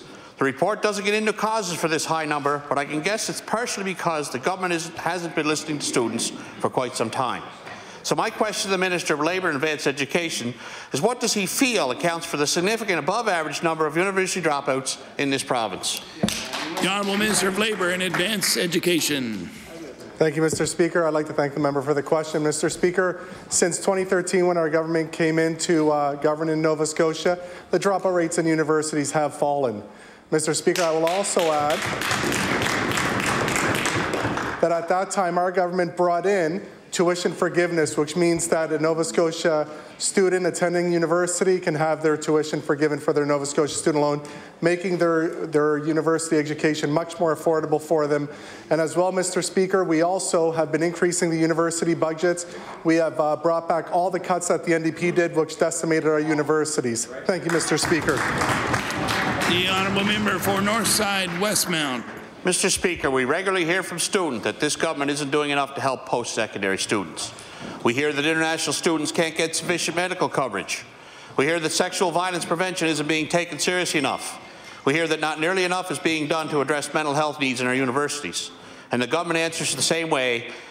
They answer a lot of inconvenient arguments. They just ignore them, Mr. Speaker. So will the minister commit to including these student priorities in the upcoming MOU between government and universities, or will he continue to allow students just to drift away?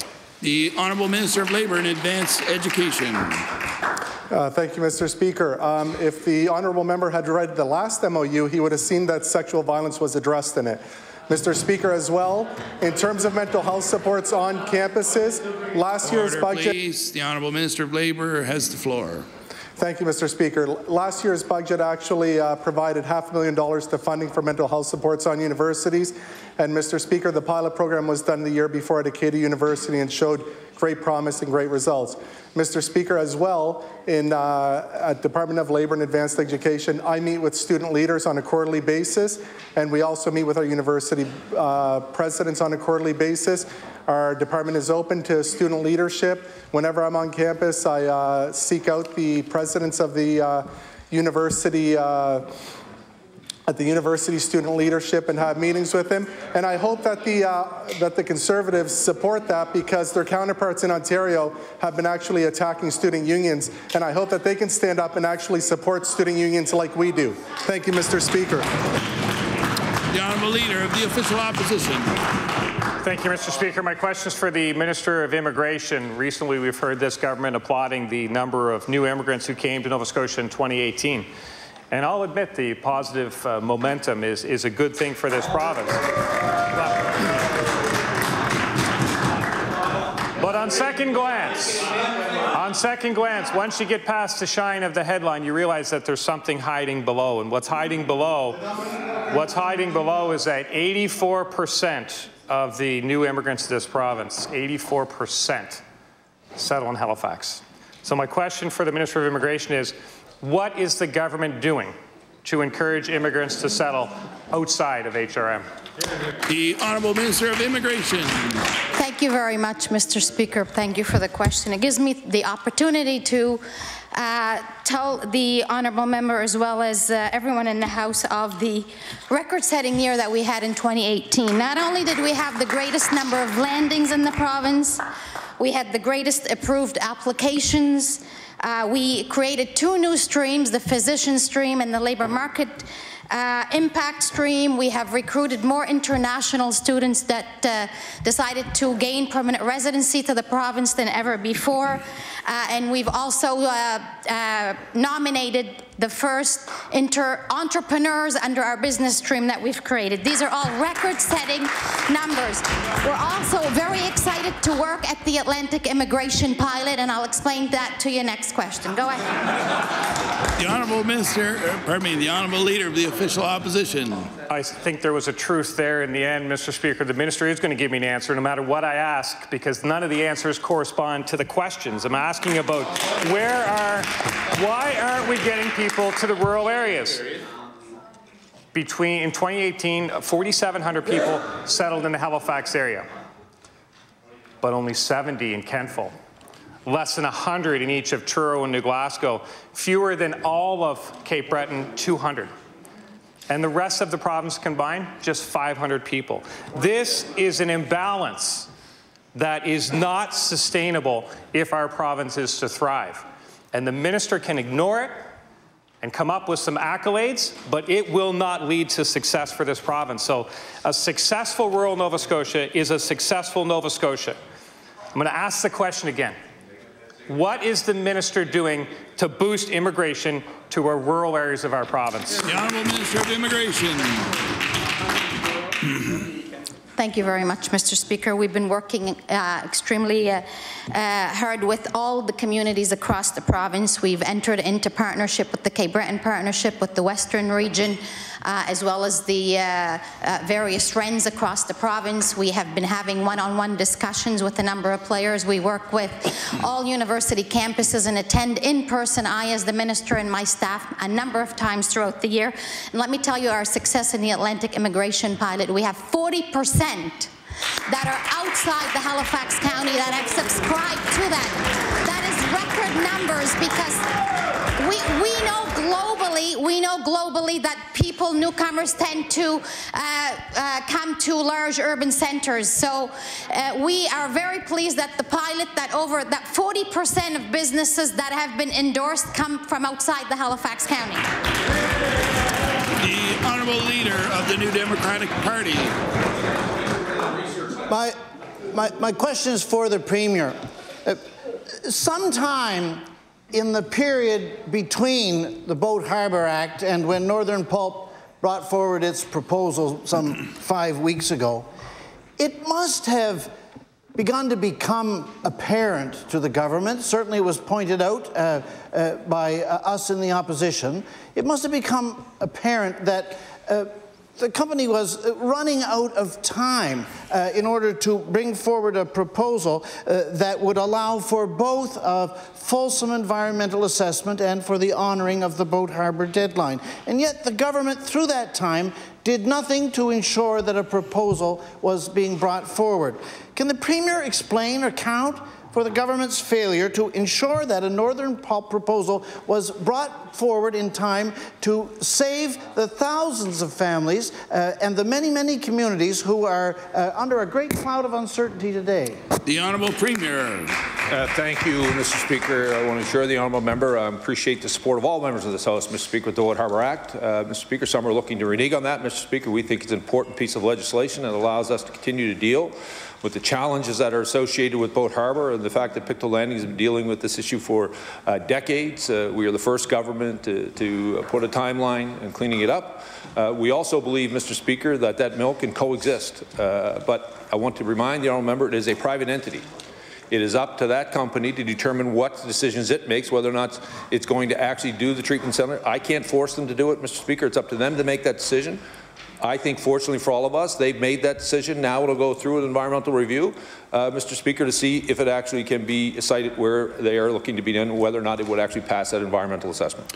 The Honourable Leader of the New Democratic Party. Mr. Speaker, it seems to me fair to say that there is an element missing in the Premier's response here, and that is the element of the capital R responsibility of the government in such an important matter. Thousands of people in woods-related work today at work are talking about nothing else other than this issue, because they're living under a cloud of uncertainty, which is the result of the government's having failed to exercise its responsibility to make sure that a proposal was brought forward by Northern Pulp on time. So I would like, in light of this, to ask the Premier here to offer an apology to all those thousands of people who are living under that cloud of uncertainty in woods-related business for the government's mishandling of the whole situation at Northern Pulp. The Honourable Premier. Mr. Speaker, I want to thank the Honourable for the question. Mr. Speaker, we're continuing to look forward to have this go through the process. The Honourable Member has referred to there is now an EA before the government. It will go through its normal process, Mr. Speaker, to determine whether or not that will pass, whether or not that can be cited. Mr. Speaker, if that happens, we'll continue to move forward. If it doesn't, Mr. Speaker, we're looking at how do we best address the challenges as referred to. I think it's important to note, I think I heard the Honourable Member suggest that the mill should close. I don't want to misquote him. But the fact of the matter is, Mr. Speaker, we believe these can coexist, and we're looking forward to seeing what can happen.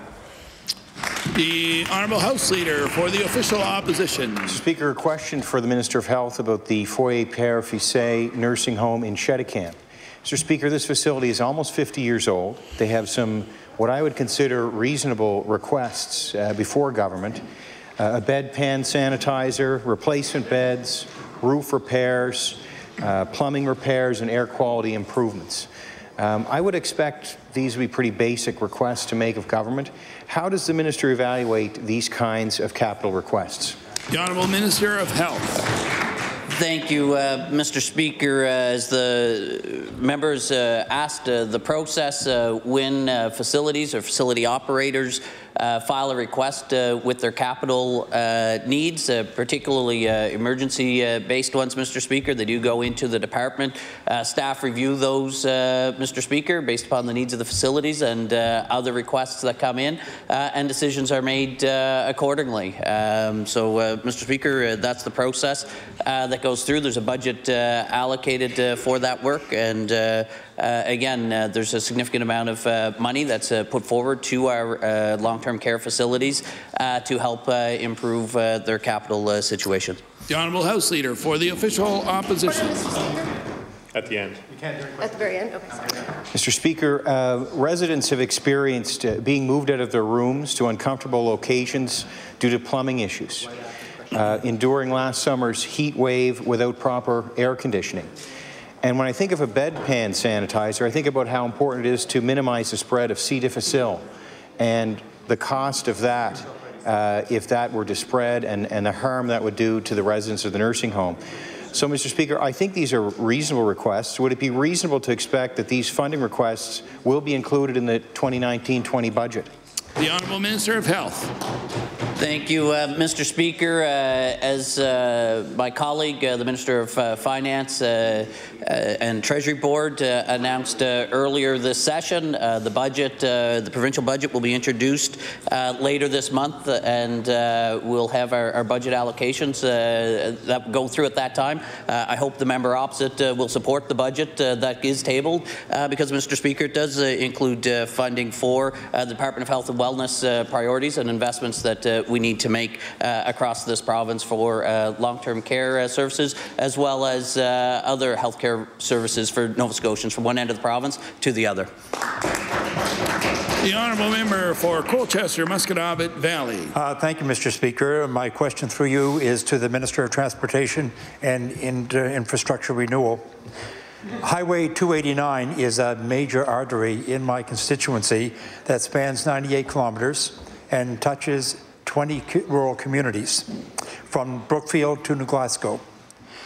This is maintained in sections, and the road between Brookfield and Upper Stewiacke has been in disrepair now for a number of years, and vehicles have been damaged, and I can't go anywhere where someone who lives on that road does not mention that road to me. My question is, what is the status for getting work done on Highway 289 between Brookfield and Upper Stewiacke? The Honourable Minister of Transportation. Thank you, Mr. Speaker, and I thank the member opposite for the question. The challenge, of course, in Nova Scotia is that we have significant roads in the 22,000-kilometre range, and they're all requiring attention at one time or another. We have a very good scientific process that brings forward the most pressing requirements that identify to the department the most pressing requirements that we have. The the member is bringing forward one that I'll be more than happy to look at, to speak with him, and see where that fits in the overall plan for the department. The honourable member for Colchester, Musquodoboit Valley. Go ahead, Larry. I have more bad news for Highway 289. There's a bridge on Highway 289 that divides the community of Brookfield, and citizens are very concerned about the safety of that bridge. And I have received correspondence from several community groups because they are concerned about the children and the vehicles on that bridge.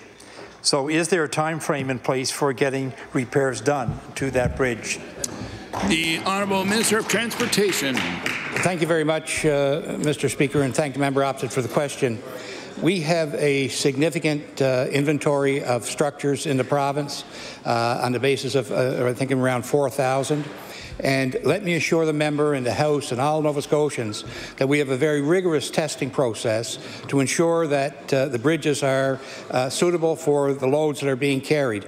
And you will see across the province that when our inspection teams pick up problems, safety problems in these bridges, that we don't waste any time in closing them, even if it's not a planned closure. I have one in my own riding that's been closed now since 3 months. There's one in the Leader of the Opposition's riding that I'm happy to report is moving forward in terms of the review. And be assured that safety is our biggest consideration, and we will make sure that those bridges are suitable. The honourable member for Dartmouth East. Thank you, Mr. Speaker. My question is for the Minister of Health and Wellness. I often hear from constituents about the doctor shortage and concerns that 40% of Dartmouth's family doctors will retire in the next 5 years. Our emergency department at the Dartmouth General is lined up with patients, frequently with only one doctor working. The solution so far has been to ask doctors to work more so as to get through more patients. Healthcare professionals like triage nurses and paramedics are left to navigate a system with too few available beds. My question for the minister is this: what is his plan to take pressure off ERs so as to allow them to function more efficiently and encourage healthcare workers to stay on the job? Thank you, Mr. Speaker. The Honourable Minister of Health. Thank you, Mr. Speaker. As I've previously indicated, work is underway with the Nova Scotia Health Authority and EHS service providers to work on our emergency department to make improvements. Mr. Speaker, I think that is in line with improvements we've been seeing over our efforts around supporting recruitment and collaborative care. Mr. Speaker, we're seeing improvements with the attachment of Nova Scotians for the last 3 or 4 months in the province, their attachment with primary care providers. This is what I'd been indicating throughout the fall session, that we had a plan, Mr. Speaker. We made investments. We listened to frontline workers to get those changes implemented. And we've seen, as I've mentioned to the member opposite, 10 new family doctors, 10 doctors in the Dartmouth area since April of last year, Mr. Speaker, and 2 more have accepted offers. The honourable member for Dartmouth East. Thank you, Mr. Speaker. Mr. Speaker, residents of Dartmouth East, including my own outreach coordinator, have expressed to me that they've witnessed nurses at their wits' end. As was mentioned earlier by the Leader of the Opposition, the Dartmouth General Emergency Room recently had 60 patients waiting to be seen, and staff asked these people if any could go home and come back the next day. Let that sink in for a moment. When ER staff are in tears because they are overworked, burdened, and they're feeling vulnerable, the minister must acknowledge that there is a crisis in our healthcare system.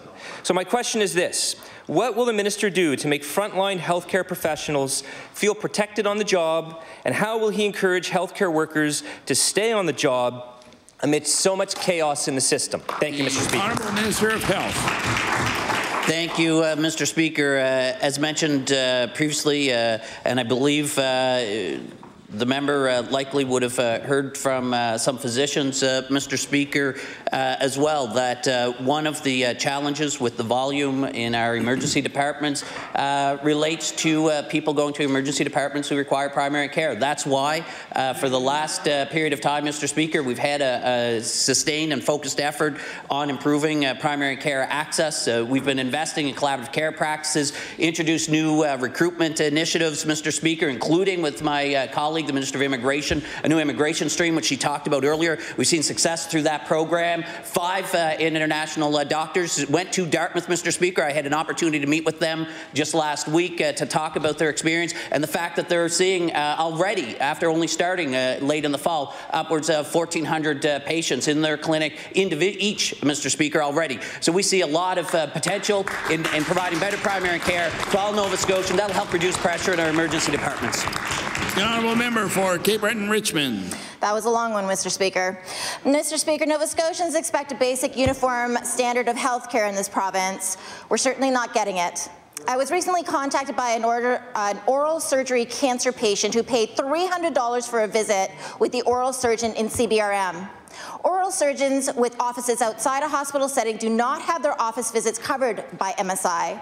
There is one oral surgeon in Cape Breton, and this oral surgeon has hospital privileges but not a hospital office. This means patients in Cape Breton pay per visit to the oral surgeon, Mr. Speaker. In Halifax, that same visit is covered by MSI. Does the minister agree that it is unfair to have Cape Bretoners pay for services that are otherwise covered by MSI in other areas of this province? The Honourable Minister of Health. Thank you, Mr. Speaker. The MSI program is established in accordance with the Canada Health Act, Mr. Speaker, and that's where publicly insured health services really got established, and the rules and parameters around coverage is largely governed by that process, Mr. Speaker, and I'm sure the member appreciates the fact that we continue to adhere to the Canada Health Act. The honourable member for Cape Breton-Richmond. Mr. Speaker, many of my constituents who suffer from an illness are under an extraordinary amount of stress, and many are on a limited or fixed income. Private health insurance is not an option, nor should it have to be, as our provincially funded medical services insurance should not be picking winners and losers. Here we have a situation where an inability to pay often means an inability to receive care. It's shameful and it's inequitable. What steps will the minister take today to ensure that patients in Cape Breton receive the same MSI benefits as patients fortunate enough to live on the mainland? The Honourable Minister of Health. Thank you, Mr. Speaker. As I've already mentioned, the MSI services and policies are applied the same for all Nova Scotians, Mr. Speaker, regardless of where they reside. The foundation of the MSI program is grounded in the Canada Health Act, Mr. Speaker, which is the foundation of our universal health care coverage, Mr. Speaker. That's where and how our health services insurance program, as it is in other provinces, has evolved over time, Mr. Speaker. So I assure the member and all Nova Scotians the MSI coverage that is available is equitably applied and for the services as covered by the MSI services. The honourable member for Truro, Bible Hill, Millbrook, Salmon River. Thank you, Mr. Speaker. My question today is for the Minister of Labour and Advanced Education. Yesterday, the Minister's Department met with university presidents about funding and tuition fees, while university students rallied outside despite a snowstorm. They braved the elements, Mr. Speaker, to make it clear once again that tuition fees are just way too high in Nova Scotia. Now, before the minister starts blaming the NDP or starts spouting off a list of current programs, just let me note that the Canadian Federation of Students reports that those programs still leave many students shut out of higher education or else saddled with too much debt. So, I'd like to ask the minister today, after 6 years in power, will 2019 finally be the year that his government starts listening to students and reduces tuition fees? The Honourable Minister of Labour and Advanced Education.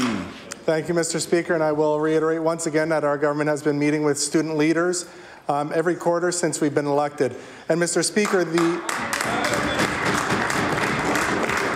the member points out why university tuition rose, and it rose because of actions of the NDP, which that member and the leader were a member of that government.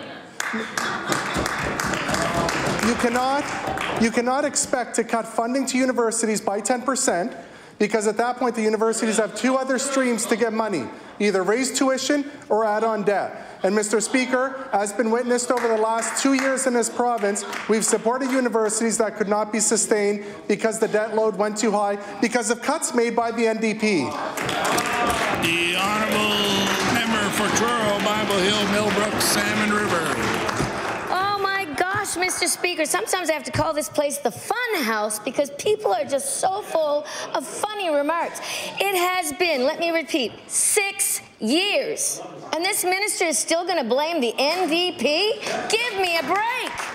Mr. Speaker, I really have no better response than to quote Aidan McNally, Nova Scotia chairperson of the Canadian Federation of Students, about why students rallied in the cold yesterday. She said, and I quote, this government has implemented the most regressive tuition fee policy, which in 2015 effectively deregulated tuition fees for students, which has led to rocketing tuition fees. And the reality is that we're seeing students today dropping out because of these increases. I will table that, Mr. Speaker. Will the minister admit, as the minister responsible for post-secondary education, at a time when we need to invest in Nova Scotia's youth, this government's policies are actually holding them back? The Honourable Minister of Labour and Advanced Education. Mr. Speaker, once again, as I said earlier, tuition in this province, the formula followed was the NDP formula. The Honourable Minister of Labour has the floor. And since the NDP have left government, Mr. Speaker. As well, Mr. Speaker, our most vulnerable students, our most needy students have access to post-secondary, and Mr. Speaker, they have full loan tuition. Mr. Speaker, the other students also have free interest on their student loans. Mr. Speaker, what the NDP's approach is to cut 10% funding. And Mr. Speaker, I can tell you that our government has restored all that funding and continues to invest in universities. Thank you, Mr. Speaker. The Honourable Member for Argyll-Barrington. Thank you very much, Mr. Speaker. I love that exchange. That was great. Today, my question, as I would in every first question in this House of Assembly, when we open up a new session, I ask a question to the Minister of Transportation. And I've asked this question a number of times to previous ministers, and they revolve around exit 32 on the 103. Back in 2016, the former minister, now the Minister of Business, pretty good guy, not bad guy, right? Said that the intersection mattered, and it was seen as a priority by the district director, and I can let you have that answered as well. As we sit here today, no apparent work has been done at exit 32. So my question to the minister is, if this intersection was a priority over 2 years ago, why hasn't it been improved yet? The Honourable Minister of Transportation. Thank you very much, Mr. Speaker, and I thank the member opposite for the question, and I note that he set the bar pretty high in his preamble.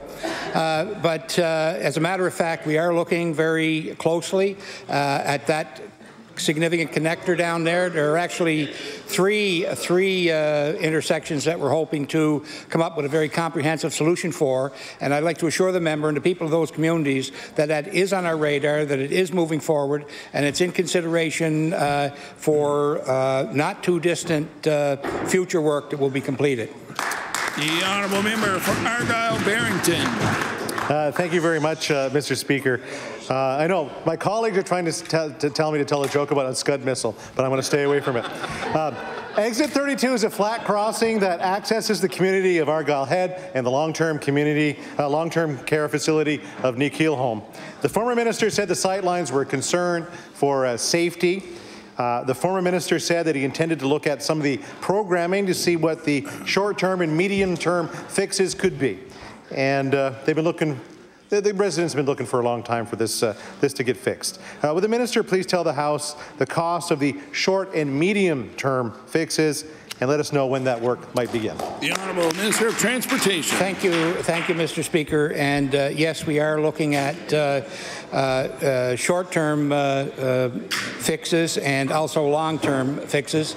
We see the the opportunity there to solve the problem for once and for all. In the meantime, our people are looking at immediately in the spring, looking at enhanced signage in that area to help the situation out as a short-term fix, and in the medium term would be the design for the overall correction for those 3 intersections that are connected into 32. Thank you.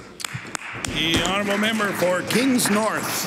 Mr. Speaker, my question is for the Minister of TIR. Last spring I visited Hansport and saw firsthand the destruction caused by the broken Abato. In fact, it looked like it had been hit by a Scud missile.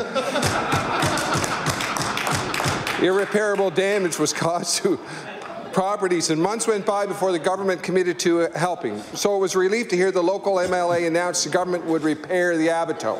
My question for the Minister is, when was the decision made for the government to replace the Abato? The Honourable Minister of Transportation. Thank you, Mr. Speaker, and I'm very happy to report to the House and to the folks of Hansport that the repair for that particular facility is well underway as we speak here today. Last year, in I believe it was August or early September, I had an opportunity to visit the site. I spent quite a bit of time with a local councillor who was a great guide, showed me around there and explained the issues and the problems very clearly. So at that point in time, we decided that we would move forward with a plan to effect those repairs in that Abato. Thank you. The honourable member for Kings North. Well, that's an interesting answer, Mr. Speaker, because a FOIPOP obtained by our office indicates there was no correspondence about the Abato between the local MIA and the Minister of TIR before the announcement on January 4th, and I'll table that. It seems pretty irresponsible for a local MLA to make a serious funding announcement to a crowd of concerned citizens without having discussed the matter with the minister responsible. My question is, when was the first time the local MLA brought the matter up with the minister, and when did the minister commit to the funding? Honourable Minister of Transportation. Thank you very much, Mr. Speaker, and I really appreciate the opportunity to explain how effective our internal communication is. We don't have to wait for formal correspondences. We talk to each other, Mr. Speaker.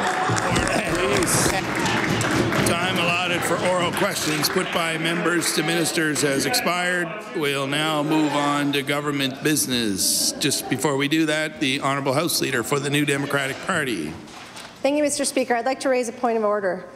In response to the NDP leader's question earlier in question period about the government's apparent failure to ensure that Northern Pulp met the deadline imposed by the Boat Harbour Act, the Premier misrepresented that question as advocating for closure of the mill. Order, please. That's not a point of order. That's a disagreement of facts. We'll now move on to government business. The Honourable Government House Leader. Reliel. Thank you, Mr. Speaker. Would you please call public bills for second reading? We'll now call public bills for second reading. Thank you, Mr. Speaker. Would you please call Bill number 90, the Boxing Authority Act? We'll now call Bill number 90, the Boxing Authority Act. The Honourable Minister of Communities, Culture and Heritage. Thank you, Mr. Speaker. Mr. Speaker, I move that Bill number 90, an act to amend Chapter 43 of the revised statutes of 1989, the Boxing Authority Act, be now read a second time. The Boxing Authority plays a critical role in the world of boxing and combat sports in Nova Scotia. The authority works to foster and grow combat sports such as boxing, Muay Thai, kickboxing, and mixed martial arts here in the province. It supports and regulates athletes, managers, and promoters participating in combat sports. In regulating these sports, they work to ensure the safety of all participants while allowing athletes to fully enjoy the events. The authority works with officials and medical staff to make sure that they are up to date with best practices from across the country. Mr. Speaker, the amendments I introduced last week to the Boxing Authority Act will modernize financial oversight and align practices with those of the Nova Scotia Boxing Authority itself. Specifically, the changes will allow the authority to invest any generated revenue in programming that fits within the authority's mandate, such as safety.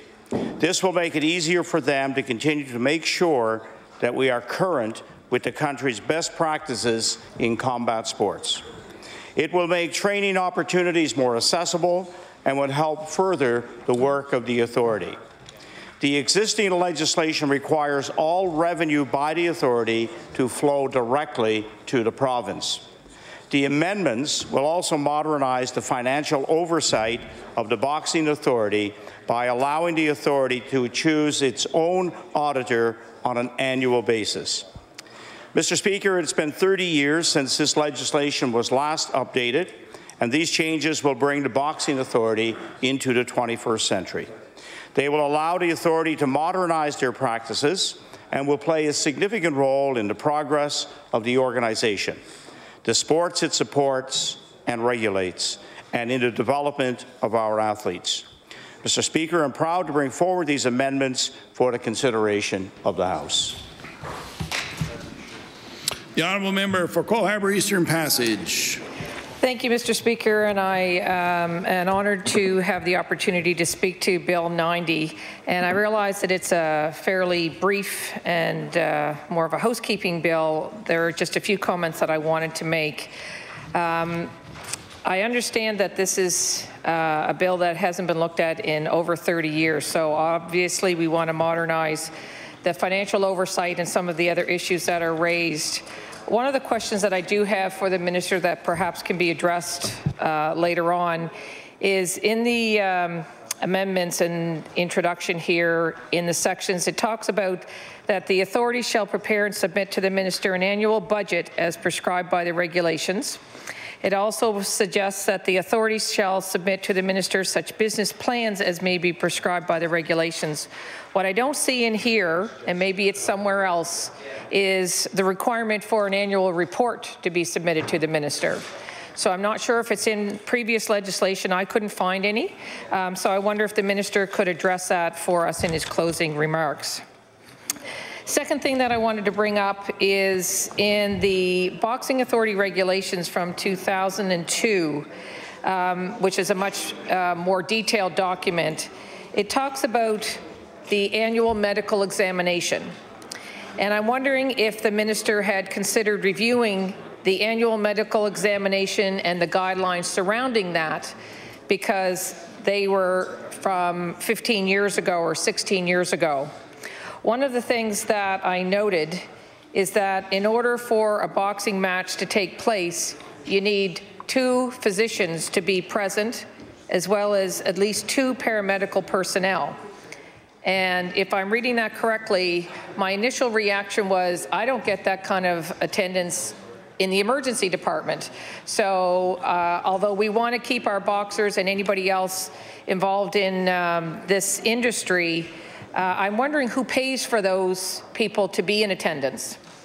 I'm also wondering, under the examination where it says boxers, referees, and judges shall have annual medical examinations by a medical advisor or a medical doctor. And I'm wondering what happens if one of those people doesn't happen to have a family doctor.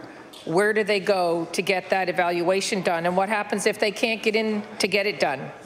So I'm wondering if the minister could address that for us as well. The next thing that I wanted to talk about is the fact that in one of the Hansard documents from October the 20th, 2017, the Minister for Communities, Culture and Heritage at the time was stating that I want to assure the members for Colchester Musquodoboit Valley that changes to the Act back then will allow for updating of regulations where protocols that are in the best interest of the health and safety of contestants are first and foremost. So I'm wondering if the minister could comment as well on whether any regulations have been updated, because he referred to that a couple of years ago, and I'm wondering what has happened since. Further down, just shortly after that, the minister said, separately, Mr. Speaker, sport-related concussions have been recognized as a public health issue, and there is ongoing collaborative work being done in this area between the federal, provincial, and territorial level. And as a health professional who has taken additional training in the management of concussions, I'm well aware of what's been going on in our province. But I wanted to point out that in Ontario, on March the 7th, 2018, the Ontario government passed Rowan's Law. to improve concussion safety. I'm wondering if the minister has considered that when he was looking at this legislation and what his government might be doing to look at this particular issue, because other provinces are also starting to do so. The final question that I have for the minister is, with all of the changes that are going on, has there been any review of all of the other things in the regulations with respect to the other areas in terms of what constitutes a knockout, what constitutes appropriate gloves? A lot of things have changed since 2002. And Mr. Speaker, I just want to close by saying that I have 4 sons who I've seen my fair share of boxing matches and mixed martial arts and kickboxing, and so I would hope that the minister would have looked at all of the regulations to see if there's anything else that we might need to update beyond the financial oversight and some of the other regulations. So I thank the minister for bringing this forward, and I look forward to his comments. Thank you. The honourable member for Dartmouth North. Thank you, Mr. Speaker, and I'm happy also to speak to Bill 90. I think that any bill that serves to modernize the financial systems with sport and recreation to make it easier for the actual athletes and sports organizations to have their money reinvested into the programming is a good idea. Boxing, though I've never boxed myself, I'm not going to say that I won't have boxed by the time third reading comes along. I think it's a really great sport, especially for communities where the boxing clubs can bring youth and other people who want to get fit, but bring them in and give them skills that they can use, outside of the ring as well. So specifically in Dartmouth North, we have the Tribal Boxing Club, which is doing really, really good work with the youth in the community and others. There's champions coming out of that club and working at that club, and I think it's awesome. So I will leave it there, and I look forward to hearing, if there's anyone speaking at law amendments, I look forward to hearing what people have to say, and we'll talk further on third reading. Thank you. If I recognize the Honourable Minister of Communities, Culture and Heritage, it will be to close second reading on Bill number 90, the Boxing Authority Act. The Honourable Minister of Communities, Culture and Heritage.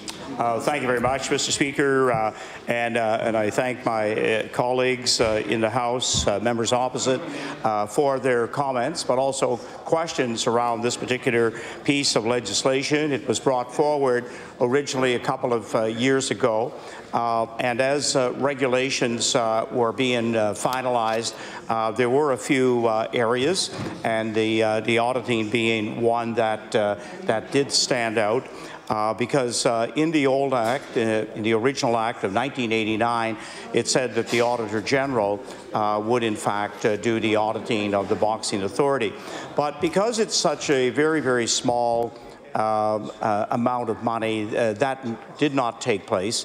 However, audited statements were required by the Department of Communities, Culture and Heritage, and now we'll put that right into regulation that the Boxing Authority and the new Combat Sports Act will in fact make sure that they select an auditor, bring forward their statement each and every year. In fact, I believe it strengthens the accountability of the Boxing Authority. One of the areas that there is, of course, a great deal of emphasis on in boxing and combat sports is safety, and this is why there are designated doctors to actually do the evaluation assessment on the fitness of a boxer or an MMA athlete before they would go into the ring. But also they have been trained in best practices around when an intervention is required during a match, and this is why doctors must be on hand at these sanctioned events. So we wanted to finish off, finalize this act in the spring session, and in regards to the regulations being developed, that has been ongoing for the past 2 years, and they will be brought forward because the act has not yet been proclaimed. And as we tidy up through this amendment to the bill, Bill 90, that will finalize the regulations for the Boxing Authority. I was pleased that members brought out the concern around concussions because that is, of course, of a major concern in any sport, but boxing and combat sports in particular. And protocols have indeed changed. 2 years ago, at the Summer Games in Winnipeg, this was a day-long topic, and especially since we had a couple of tragedies, in particular, of course, in Ontario with the rugby player that ended up they ended up bringing into legislation Rowan's Law. It's one that we actually had looked at, but Sport Nova Scotia had already done some interventions with all sports under their authorization to bring in the latest protocols in regards to safety with head injuries and especially, of course, concussions. So it is an area that has been looked at extensively in our province, and because of the work done to date, we didn't feel that legislation would be required to have, in fact, the strongest measures around education of our coaches, appropriate interventions with head injuries. And one of the areas that is so important to recognize, and a lot used to talk about, it was only a minor injury. Well, when it comes to a head injury, they are not minor injuries. And so coaches in our province, all the way down to those who supervise playgrounds, have been getting, again, some instruction around how to deal with a head injury, but more importantly, taking all the preventions and precautions so that children do not incur head injuries. So while this is about boxing and combat sports, concussions, of course, takes on, as soon as you start to talk about it, a much broader aspect of participation in sport and many outside activities in particular. So I thank the members for their for the points that were brought up today, and we look forward to getting this bill into legislation. And I look forward, Mr. Speaker, to moving it on to law amendments. Motion is for second reading of Bill number 90, the Boxing Authority Act. Would all those in favor of the motion please say aye. Aye. Contrary-minded, nay. The motion is carried. Bill number 90, an act to amend Chapter 43 of the Revised Statutes 1989, the Boxing Authority Act. Ordered that this bill be referred to the Committee on Law Amendments. The Honourable Government House Leader. Thank you, Mr. Speaker. Would you please call Bill number 91, the Nova Scotia Museum Act? We'll now call Bill number 91, the Nova Scotia Museum Act. The Honourable Minister of Communities, Culture and Heritage. Mr. Speaker, I move that Bill number 91, an act respecting the Nova Scotia Museum, now be read a second time. Mr. Speaker, I'm pleased to provide comments today on proposed amendments to the Nova Scotia Museum Act. These amendments will allow our provincial museum to modernize its governance structure. As I'm sure you would all agree, museums are important institutions which contribute greatly to our social fabric. They ensure understanding and appreciation for various groups and cultures. They promote better appreciation of our collective heritage, and they help foster curiosity. Furthermore, they serve to help future generations see and understand our history and recognize the achievements of those who came before them. Mr. Speaker, the Nova Scotia Museum is a rich resource for the people of our province. Many may not be aware that the museum consists of 28 museum sites and is one of the oldest provincial museum systems in the country. It is responsible for the provincial collection of over 1 million artifacts and specimens. As well, it oversees the maintenance of more than 210 buildings, 4 floating vessels, and 9 locomotives. However, Mr. Speaker, our museum system, as robust as it is, also needs to keep pace with changing times. The legislation introduced last Friday will modernize the governance of the Nova Scotia Museum and will lay the groundwork for a more diverse and sustainable museum system. Most significantly, Mr. Speaker, the proposed changes will enhance the mandate of the Museum Board of Governors and allow the board to have more direct oversight of museum operations.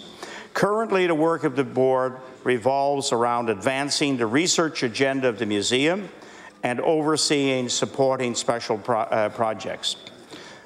Amendments will require that members of the board be appointed by a nominating committee consisting of the board chair and 3 other members.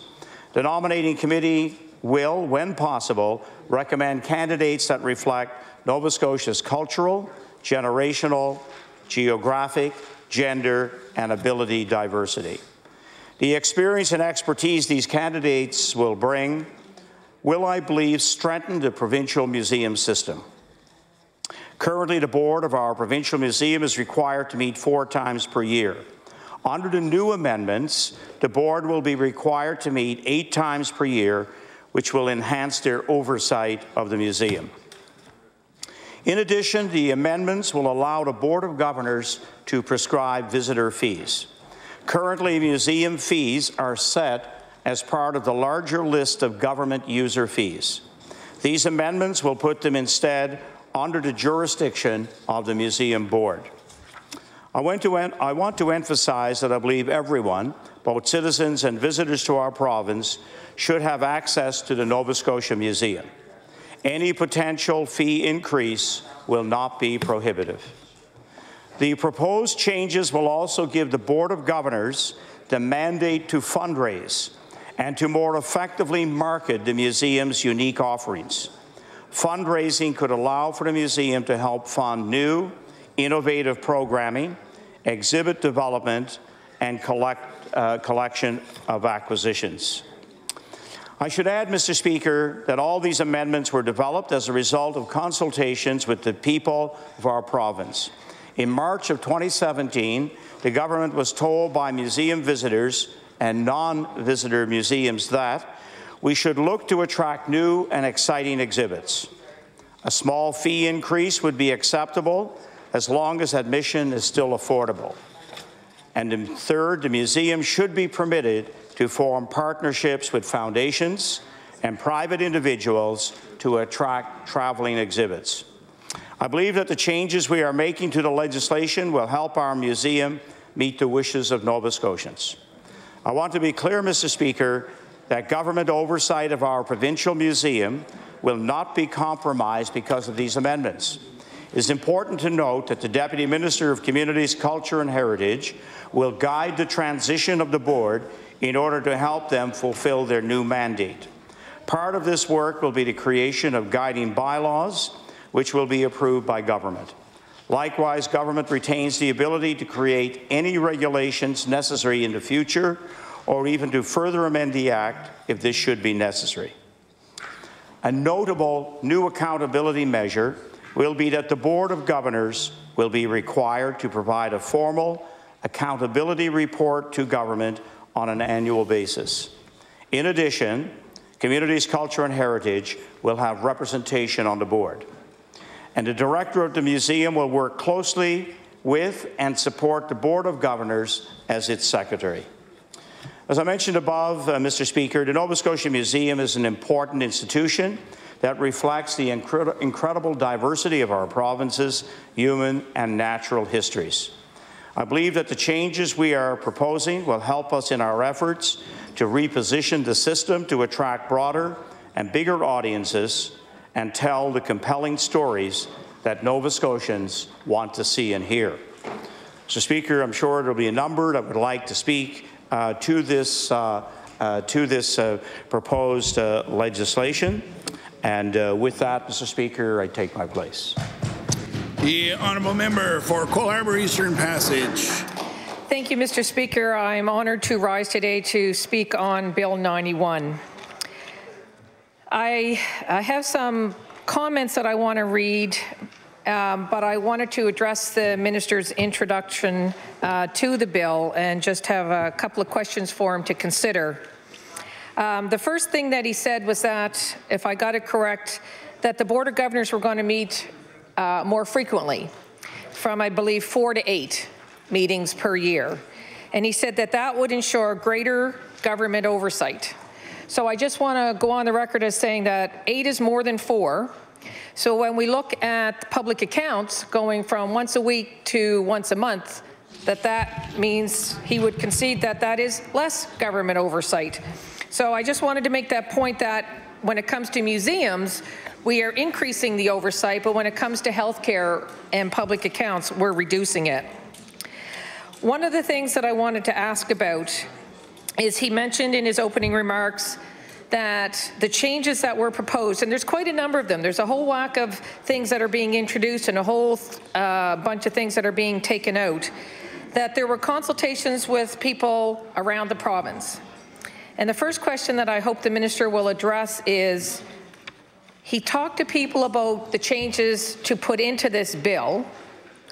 Did he share with all of the museums and the employees who will be directly affected on a daily basis the bill before he introduced it today? I realize law amendments is in part for that, but some of the people that I talked to, so I spent yesterday calling all the museums that I could get hold of, and they were not aware of the bill being introduced.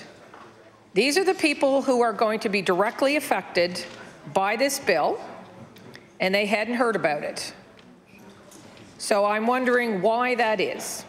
There are 28 museums, that's not a lot of them.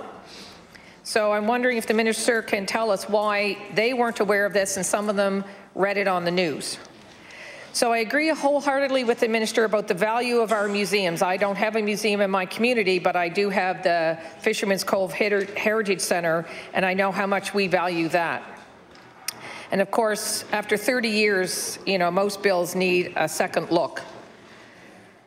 One of the things that people might not be aware of is that in addition to the 28 museums, there's 210 buildings, 4 floating vessels, and 9 locomotives, which is a rich history that we are very proud of.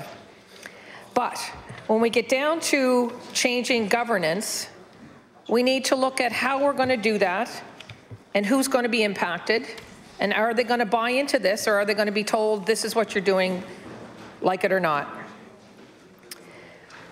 One of the things that we know is that the museums have improved over the years. We've made them accessible to people of all ages, and they're incredibly important to our schools and to our heritage. And I just want to put a shout out to the fact that the museum has a pass. That's a great deal. I wasn't aware of this until recently, that you can visit and revisit as many of the 28 Nova Scotia museums for a family pass of only $92.65. So that's a real steal, Mr. Speaker, and I encourage everyone in the province to take advantage of that. One of the things that I know is that these museums help us to preserve our language and our customs for generations to come. I'm wondering what in the Act speaks to preserving our heritage and our customs and our language.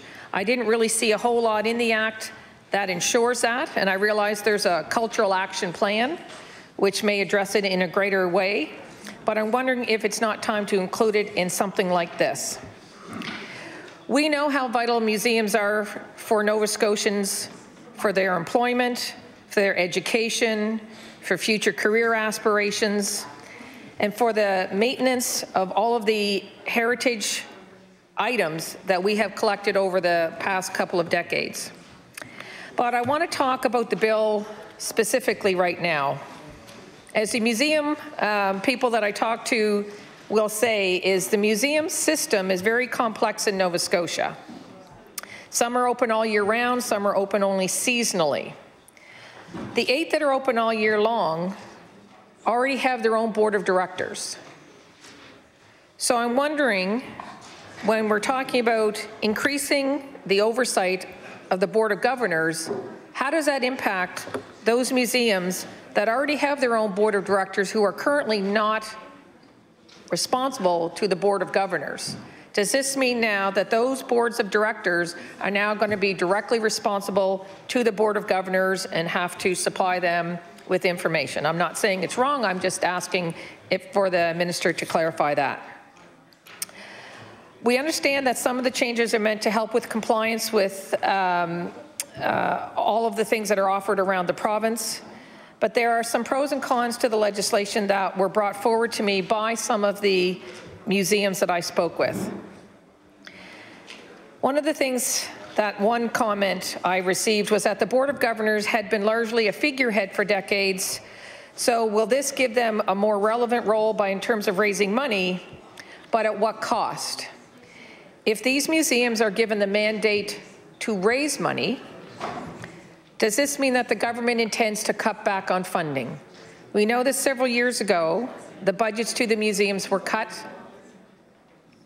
Does this mean that the government intends to require all of these museums to do their own fundraising because it's going to continue to either freeze the funds that these museums are given or in fact reduce those funds over time?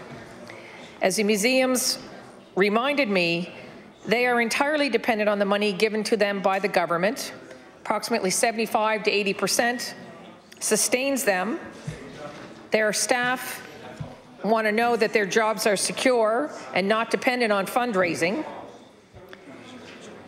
The capacity to fundraise to bring in extra funds for anything is incredibly limiting right now because their experience with fundraising already is that, well, if this is government funded, aren't I in fact fundraising for the government? So I'm wondering how, for increasing the mandate on these museum, not owners, but museum managers to increase funding, how are we going to sell that to the public who believe that these are government funded? Right now, some of the museums also mentioned to me that they believe that the current funding model is not a healthy one because they're currently not being funded at a level needed for growth. So they're wondering how they expand and grow in the future unless their funds are increased even along with the cost of living. In terms of accountability, one of the comments that I heard was that the bulk of the museums were put in place in the 1970s, so 30 years later we're trying to improve the museum structure. One of the things that several mentioned to me is that they've been waiting since the 1970s for a licensing agreement with the province. And my understanding is that that is underway. I'm wondering how the impact of this legislation will impact the licensing agreement negotiations between the museums and the province, and I wonder if the minister could comment on that.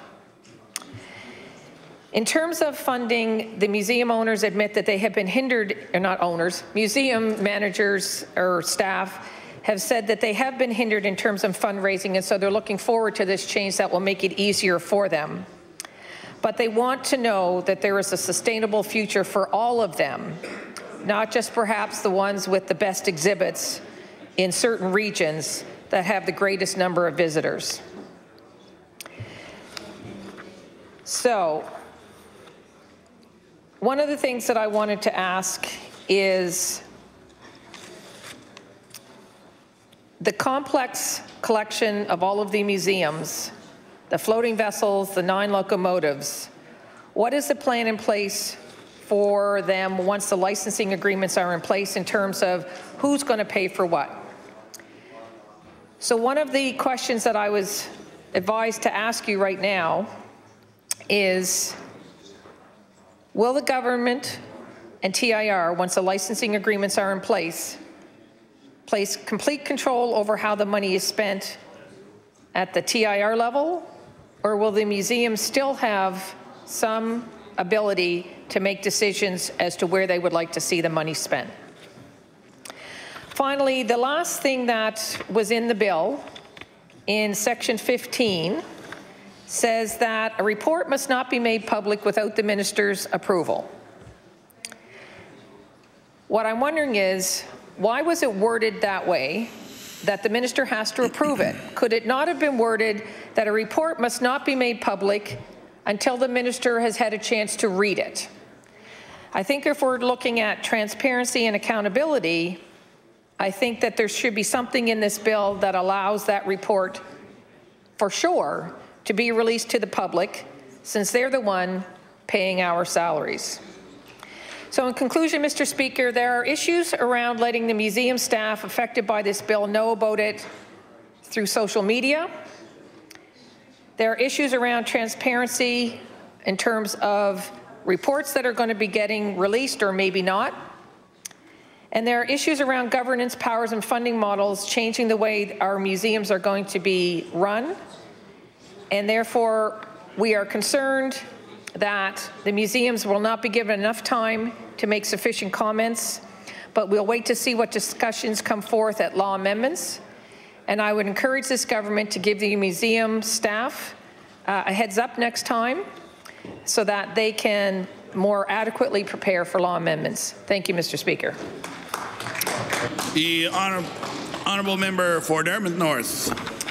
Well, thank you, Mr. Speaker, and I am also very happy to speak to Bill 91, the amendments to the Nova Scotia Museums Act. Museums, Mr. Speaker, are some of my favorite places in this province. In any little town you can go into, any little rural area, there's often a small museum that gives the visitor an insight into the area, into the history of the peoples there, and insight into the culture of the people. And museums are also a place where arts and culture can be displayed in a sort of meaningful way. So I appreciate places like the Africville Museum down in Africville, places like the Centre de la Mi-Carême in Cheticamp, which is an amazing museum. Everyone should go to it all the time. It's very cool. And places all over the province. There's tons of little places in the valley that I also love. So yeah, anything that can strengthen the way museums can function in the province is okay by me. I'm really glad that this bill is coming forward for a variety of reasons. I have a couple of concerns. I really do hope that because this bill is coming forward, that this is a sign that the government is serious about the funding of our museums. I hope that we will see, increased funding in the upcoming budget. And one of the concerns I do have, and my colleague did mention this, is around the fundraising for museums. I think that, the ability to fundraise for a small not-for-profit organization is obviously an important one, but we have to remember that, especially for the small institutions, the small little places, the Prescott houses of the world, I hope that their ability now to do some robust fundraising doesn't mean that the responsibility for making those museums survive will now lie on the shoulders of those volunteers that run those museums, or the very slim staff that run those museums. So I hope that the government is making these changes to benefit the museums and not to somehow let the volunteers shoulder some of the responsibility that really is the government's. I do think that clarifying the structure and reporting practices of the Board of Governors is a good one. It's a helpful and standard accountability measure. And I also think that an annual report is very important. I'm surprised that there was not one before. I also think that allowing the board to recommend its own chair and vice chair is an important change. The really big change that I think is important is adding these diversity provisions. I am happy that the minister is talking about cultural, generational, gender, and geographical diversity, especially for a provincial overseeing board. It's important, and I hope that the minister and the deputy minister will work very hard to ensure that those diversity positions, or however the board is structured, that those will be fulfilled, and that proper work goes into making it possible for the board to actually be a diverse one, and not just successfully diverse on paper.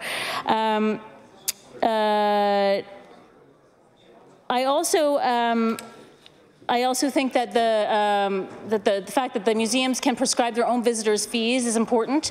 Every little town, every museum will have a different reason for a different type of fee structure. But I also am very, hopeful that the minister will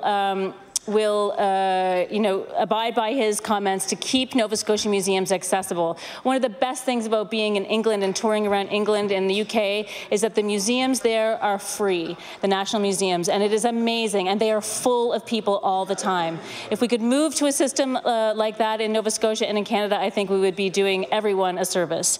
So thank you for bringing this bill forward. I look forward to hearing what people have to say in law amendments, and talking more about it in third reading. Thank you. Trying to recognize the Honourable Minister of Communities, Culture and Heritage will be to close second reading of Bill number 91, the Nova Scotia Museums Act. The Honourable Minister of Communities, Culture and Heritage. Thank you very much, Mr. Speaker, and I really appreciate the comments made by members opposite. It always helps to have that kind of critical review of a piece of legislation.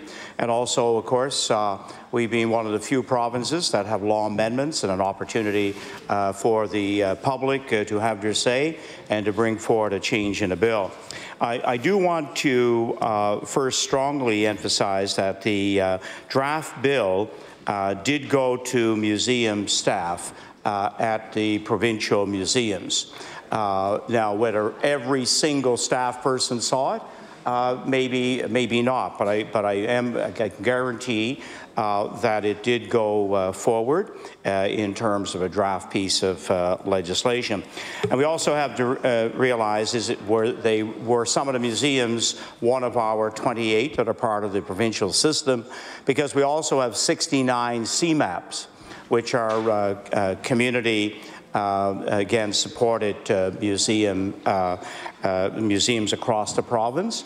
And then we have another category of community or individually owned museums. We have a very elaborate and complex system here in the province. And this is one of the reasons why we needed to update the legislation and to bring forward a governance model that would provide the kind of leadership, direction to our 28 museums that make up the provincial system. This will not negate the museums that do have a small board for directing specific aspects of the operations of their museum, but this will be oversight on our 28 museums making up the provincial system. Currently, the Deputy Minister of Communities, Culture and Heritage is the chair of the museum board. And everyone that gave input felt that it was time to look at a board, more apart from the department oversight, and to have a board chair and a board that would reflect, as was pointed out, many elements of diversity in our province, and that certainly will be one of the strongest directions. In terms of fundraising endeavors, museums, art galleries in jurisdictions around the world will have targeted fundraising to develop a particular exhibit or to draw a particular exhibit into their museum. So this is certainly not new, but it's not in any way to replace the funding that is provided by the provincial government. We also have a number of museums that will get significant capital funding, just as our Museum of Industry in Stellarton needed about $2 million worth of repairs, primarily to the roof of that building, to make sure that its integrity was kept intact. And so each year, we will have specific capital projects, whether it's the CSS Acadia, or it's a small community museum, or our Maritime Museum of the Atlantic, or the Museum of Natural History. They all do require repairs, maintenance, and so that very often can be a separate ask for a capital infusion. One of the areas that that changes with this piece of legislation is the setting of fees. And this is primarily to look at a very special world-class museum such as Body Works that came to Nova Scotia last year. And you know, the charge was substantially below what the market was able to ask for that particular exhibit as it went around the world. So when exhibits like that come around, and certainly getting a world-class exhibit each and every year is one of the goals of the museum system, that then fees could be set. We all know that to keep fees at a very, very affordable price is the goal of the museum system. Our current prices are very, very, I think, competitive with other jurisdictions in Canada. Wednesday nights, for example, at the Museum of Natural History is a free night for anybody to go and take in whatever is available at a particular time. I know right now there is an exhibit that certainly is catching the interest of children in Nova Scotia, and I'm sure during the March break we'll see a big run-up to take in the current dinosaur exhibit that is at the museum. I know member opposite also brought up the licensing agreements, and these will stay on track. These are certainly an important part of the operations for our museum. We also are not shifting any of the funds required by museums for operations to switch over to a fundraising endeavor. Also, no staff will be impacted by this piece of legislation. One of the main thrusts of the legislation was, in fact, to modernize. There's no question that across the province, as we look at our museums, attendance has been going down, except for a few museums.